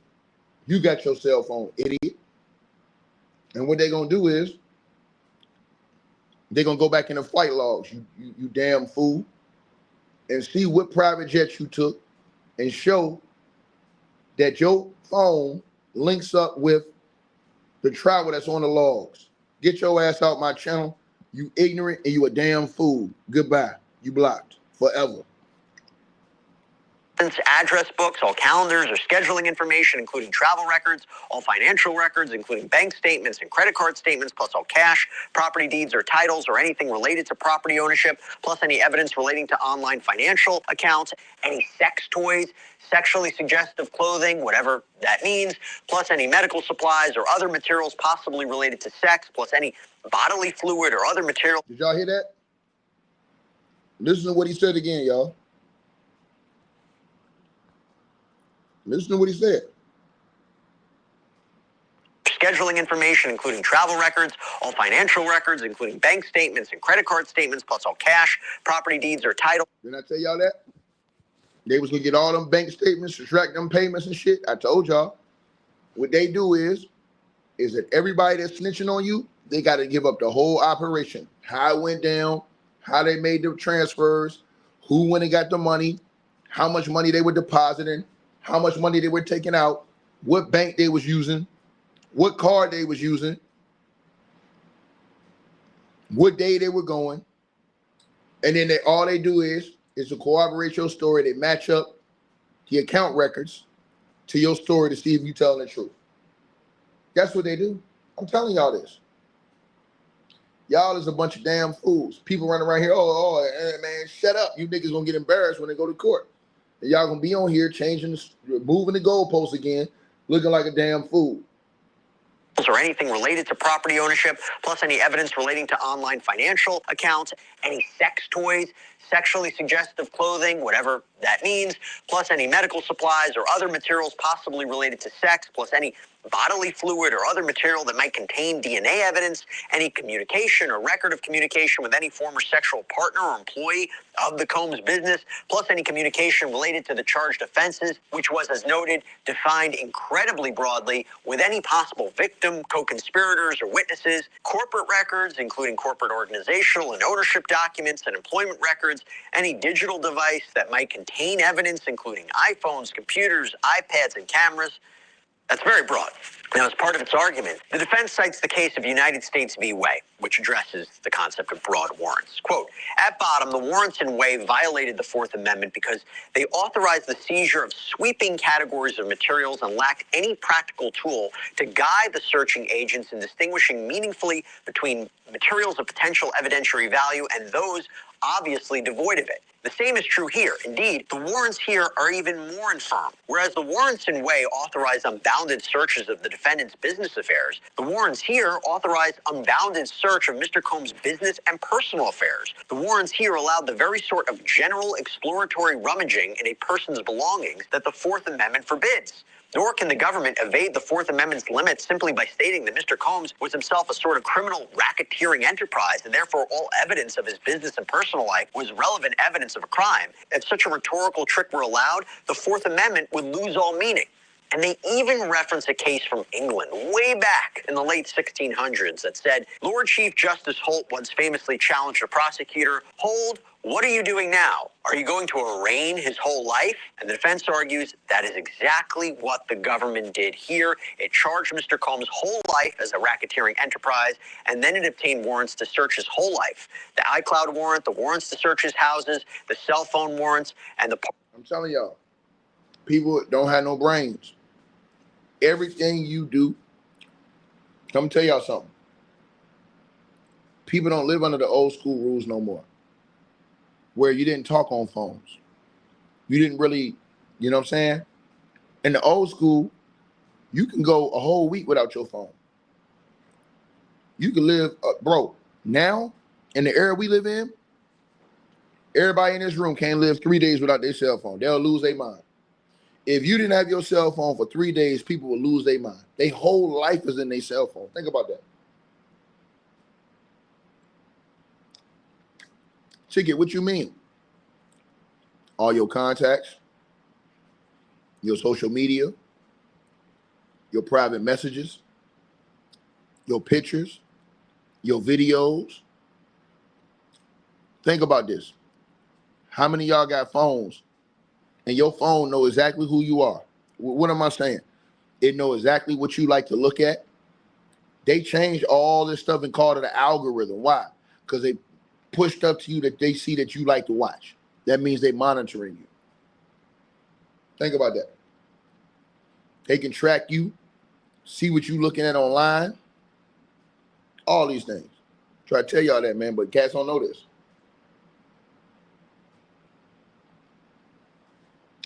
You put in passcodes, you think, yeah, man, I got a secret passcode. Somebody else, well, I ain't gonna say somebody else, but the system got your passcode. Think about that. Think about what I'm saying. Think about what I'm saying. If you get up today, take your phone and go somewhere else, it's going to track where you at, and it's going to have the location on your phone.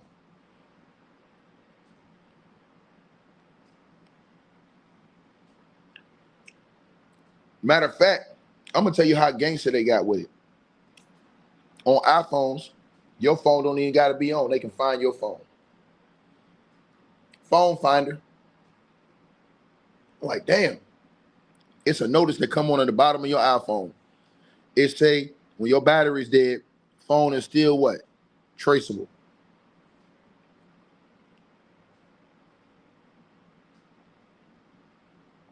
Think about that. The battery dead, but they can still track your phone. How?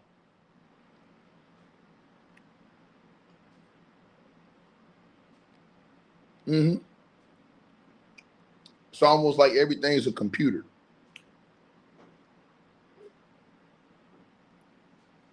Trying to tell y'all this. So that's why y'all seeing the things that y'all seeing the way this stuff is going right now. I'm telling y'all that. I know people don't like to hear what I'm saying, but it's the best damn truth that's going on YouTube out here. And I'm just going to keep it real like I always do. I'm going to keep it real like I always. I told y'all what it was. Right? So that's just what it is. Straight up. Right?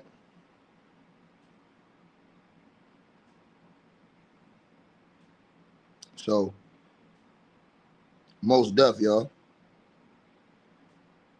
Hopefully, everybody gonna see what it is. Now, they did a follow-up. Check this out, y'all. They did what you call a follow-up, right?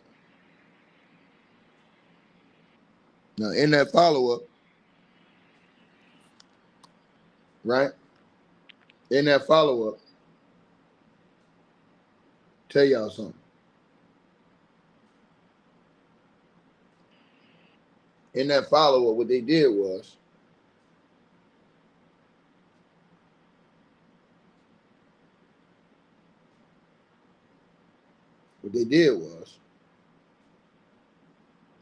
they told, or they basically came back and reported on the response, right, of the feds and the government to those claims over the witness stuff. So they came back with a clapback. We do not know the names of any of these witnesses, any of the names of these alleged victims. We have ideas about who these people might be, but we don't know for sure. We don't know specifics. We also don't know the specifics regarding certain alleged incidents, dates, times, locations. This is not surprising. This is common in kind of federal cases, particularly federal sex crimes cases, but we don't have a lot of information. And we don't even really know the full extent of what all the digital evidence is, right, in this case. And it seems, based on the defense's recent arguments, they have questions they need answered too. Again, I'm laying out everything to give you the context before we dig into this latest letter or one of these latest letters from the government. So back in October, Combs' attorneys, they filed a letter requesting the court. They have to know who these people are in order to properly prepare for trial. And what they asked for specifically was a bill of particulars. Now, we've talked about this on previous episodes of Sidebar before, but basically, a bill of particulars is a written statement outlining more details about a charge or charges that a defendant is facing. We see this come up a lot in terms of a criminal defendant's rights under the Sixth Amendment, namely to be informed of the nature and cause of the accusation. Hey, everybody, we have another law and crime legal alert. The Los Angeles wildfires, now they're here for you and the families affected. It can encompass a lot of different alleged criminal activity and underlying acts. So there is perhaps a need to particularize that charge more so than in other cases. You need specificity about what is being charged, what is being alleged, again, in order to properly defend myself, right, if I'm a criminal defendant. And in their October letter, Combs' defense laid out several reasons for why they say they need particularity, why they need a bill of particulars. First, they write, without clarity from the government, Mr. Combs has no way of knowing which allegations the government is relying on for purposes of the indictment. And they really emphasize that since Combs is facing accusations of sexual misconduct and wrongdoing in a number of civil lawsuits, so separate from the criminal case, civil lawsuits, many people have come out and sued him. And by the way, many of which... Now, he's trying to say that those lawsuits that people was coming out with Diddy had basically, muddied the waters on everything. That's what they're trying to say. That's why Diddy's lawyers are like, oh man, these people come out with these lawsuits is gonna mess it. He ain't gonna be able to get he's never gonna be able to get a fair trial. That's what they trying to say because of those lawsuits and all those allegations. Sidebar. They argue that the government is basically forcing Sean Combs and his attorneys to play a guessing game about which allegations he's actually going to be forced to defend in the criminal case. We don't know. Second, his defense team argued, quote, given the anticipated amount of discovery and the expected time required for its production, Mr. Combs will be unable to adduce the identities of the purported victims from the discovery without the assistance of the government. Mr. Combs also anticipates that the discovery will contain voluminous evidence of consensual sexual activity, making it all the more difficult for Mr. Combs to ascertain which of his prior sexual partners now claim years later that they felt coerced. Even if it were possible to ascertain the victim's identity from the discovery, and especially given the volume of anticipated discovery, it's unfair to require Mr. Combs to spend significant time trying to unearth the alleged victims' identities. Again, goes back to the larger narrative. How on earth do we know exactly what the prosecution is arguing, what evidence they're going to introduce, which claims they're going to be focusing on, which alleged victims they're going to be focusing on? How is Sean Combs going to be properly able to defend himself if he doesn't know the specifics of this, right? Third, Combs' defense team highlighted the concern that was raised about him getting a fair trial, given all the publicity regarding those civil lawsuits that I mentioned. But more specifically, they argue that the plaintiffs in those cases and their attorneys, they're not restricted in statements they can make to the press and in the media in connection with those lawsuits, but Sean Combs is restricted from doing so. He's restricted from how he can publicly respond, because if any of that alleged misconduct in the civil lawsuits is actually also a part of the criminal case, and Combs and his team talk about it to the press, they could be in violation of a criminal rule that specifically warns attorneys and defendants to not make statements or release information that could be prejudicial or interfere with a fair trial. So Combs is basically arguing, I can't even defend myself in these civil cases because I might mistakenly say something about these civil cases that might be also included in the criminal case. This isn't fair. So big picture here, Sean Combs is like, I need to know more about what the government is alleging here. Okay. Now, the government responded back in October, and we're going to get to that a little bit later because it is connected to how the government just responded only a few days ago. But before we get to that, I have to tell you that just last week, the defense submitted another letter, and now they're saying they want witnesses' names as well. Writing, the government has produced over 20 terabytes of information, and it is impossible to do a proper defense investigation as to the allegations in the Enterprise letter in less than 2 months without the names of the individuals, both alleged victims and potential witnesses who are listed in the Enterprise letter. Now, that Enterprise letter is very, very important. We were waiting for that. I told y'all that. Nobody knew that Enterprise letter had already came to Diddy's hands. Nobody knew. But y'all finna find out about this, and it's on y'all screen. Diddy's lawyers say they got the letter, and that is of all the people who are being charged with Diddy in the Rico. They haven't released the names to the public, but Diddy got the list, and Diddy is upset because he's saying that some of these names are anonymous on the list still, and that the government said they're gonna produce it on the 21st of March, and he's saying, well, they ain't even gonna give me enough time to have a defense. We're preparing to do a full Sidebar episode on that enterprise letter, because an enterprise letter is filed by the government in Rico cases that more specifically lays out the exact allegations in the racketeering criminal enterprise charge, what evidence the government seeks to introduce to prove that, the specific underlying acts or events that make up that racketeering conspiracy charge. So we were prepared to do it. Unfortunately, we never saw it. Why? Because it appears that the letter was filed under seal based on the court docket. In other words, we, the public, can't see it. It's for the prosecution and the defense to know. That is probably for privacy, safety, and integrity of the judicial proceedings reasons, right? This was probably to ensure that details about the alleged crimes and potential alleged victims and witnesses' identities, they are all not revealed before trial, because that could potentially... Which means some people that y'all might not be hearing from, or some people that's walking around here, or that you might not have seen for a while, and so, or some people that's walking around here acting like they don't know nothing, they may have already cooperated, but you don't know. But they didn't release the names to the public yet. They released it privately to Diddy, and then some of them were anonymous, if I'm not mistaken. But that's because they don't want something to happen to one of these people that may have snitched. So, you know, they did it under seal. They released that under seal, period. Negatively affect the case in some way. But in their letter from last week, the defense wrote the court respectfully. We seek a ruling from the court on our motion for a bill of particulars related to the alleged victims' names and also to the atomized witnesses in the enterprise letter. So another... Hey, Lisa, you said you're sitting on the toilet with your phone right now. All I got to say is don't fart. Don't pass gas, girl. Hold that in.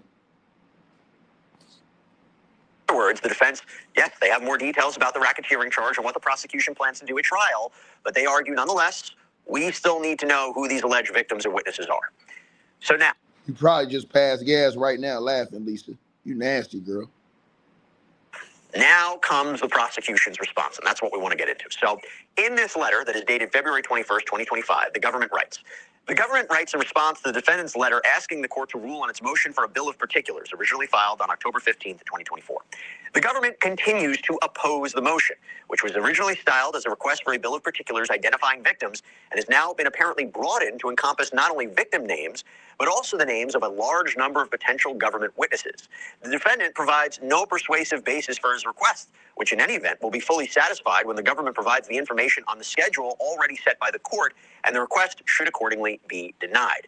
They go on to write, for the reasons set forth in detail in the government's October 30th, 2024 opposition to the motion, premature identification of victims and witnesses carries significant risk in a case like this one, which involves numerous allegations of violence, coercion, obstruction of justice, and witness tampering. So, what did the government, the prosecution, argue in their opposition back in October? What were the risks? First of all, as the prosecution wrote in October, quote, courts routinely reject requests for victim identities in cases involving crimes of violence and racketeering, especially when the government demonstrates a risk to witness safety, the potential for witness intimidation or subornation of perjury. And here, the prosecution argued there is, quote, serious, well-supported allegations of prior attempts to obstruct and tamper with witnesses, basically on the part of Sean Combs. In fact, they cited the ruling from a prior judge who denied Sean Combs bail, writing, quote, having found by clear and convincing evidence at the conclusion of the second hearing, the defendant... Everybody keeps saying, oh, there ain't no evidence. Man, the judge seen evidence. I told y'all this. Y'all don't want to listen to me, though. Y'all listen to these damn fools running around here. And that's the problem.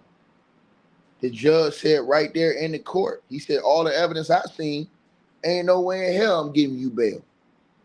That's what the judge said. Is a danger regarding obstruction of justice and witness tampering, and is a danger to the safety of others in the community more generally. And we all recall, prosecutors have alleged that Combs tried to improperly contact witnesses while in federal lockup in the MDC, the Metropolitan...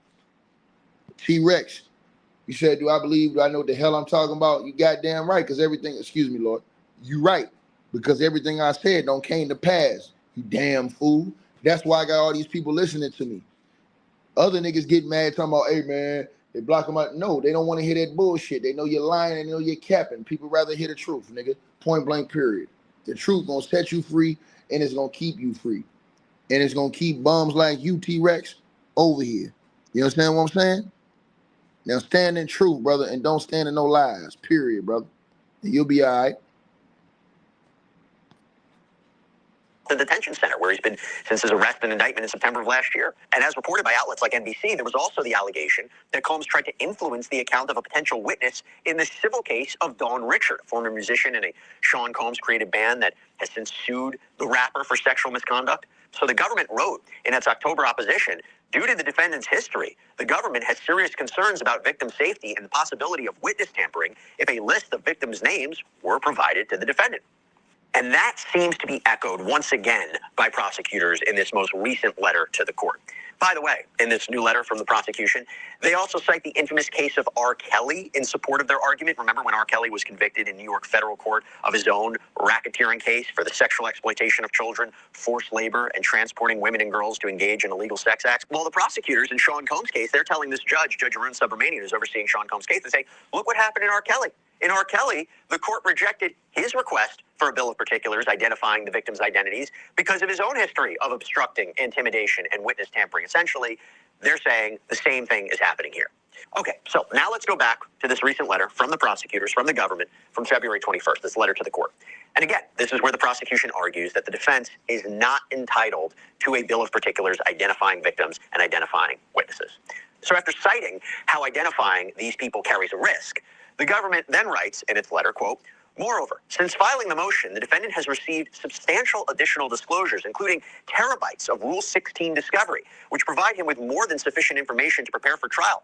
Most relevant to the incident request on February 1st, 2025, the government provided the defendant with a 16-page enterprise letter outlining in detail the racketeering activity and related conduct that the government currently expects to prove at trial in connection. So they say that the co-conspirators list and the enterprise list that basically named all the co-conspirators, named exactly what they said Diddy did and all this other stuff. They said it was 16 pages long and they already sent it to Diddy.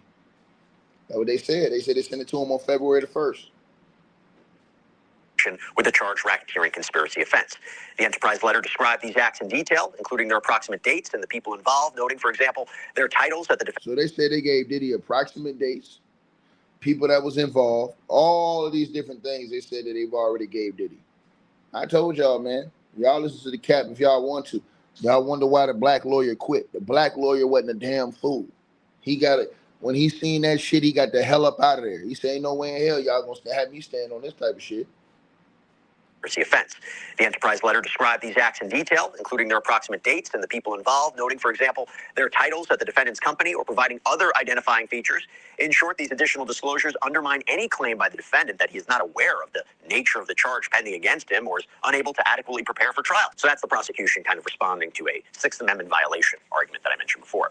Now, again, we've talked about the enterprise letter. I mentioned it before, but basically prosecutors are like, Sean Combs, you got enough information right now to properly prepare a defense at trial. There's also a footnote in this letter that reads, as previously communicated to the defendant, the government will supplement the enterprise letter in the event that additional incidents are identified or if the government obtains additional material information about the conduct described. So that's kind of in the spirit of an ongoing investigation. This racketeering case could enlarge him. But they continue, instead, the defendant's renewed request for a bill of particulars is merely an attempt to relitigate the pretrial schedule to get even earlier disclosure of victim and witness information. But his assertion, meaning Sean Combs' assertion, that such information would be useful is no basis to grant his request. Let's talk. So they're trying to hold Diddy off as long as they can from him finding out who was witnessing against him. You know what I'm saying? That's what they're trying to do. Trying to hold off as long as they can, y'all. That's what they're trying to do, y'all. That's what's going on. So, yeah, y'all definitely got to let me know what y'all feel about that, man. Like, share, subscribe, man. It's going down. Try to tell y'all this. Y'all ain't got to listen to me, but you better. You better listen to me. Best damn thing going around here. I told y'all that. The best there is, the best there ever was, the best there ever will be, baby. Believe that. You know what it is.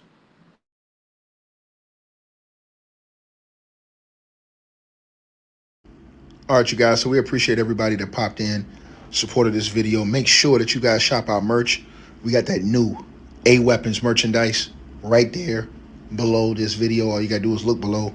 The links will be pinned at the top of the comment section as well to get the merch, to donate, support the channel, and subscribe to our podcast show. You'll see all those links pinned at the top of the comment section of this video. And we appreciate everybody that supports this channel and our networks. Also, that straight drop weight loss formula. Go to the website. You guys will see that. A link for that will be pinned at the top of the comment section as well. Go right there for all of your weight loss needs. Straight drop weight loss formula. We have a lot of testimonials on the website. You can go to www.str-8-drop.com and get you some of the weight loss formula today. Take your weight loss serious. Get in the gym, work out, exercise, and do what you got to do to stay on point. We appreciate everybody that's been locked into this video. Again, all the links are pinned at the top of the comment section below. Salute to all of y'all. And again, we appreciate everybody who support what we doing over here.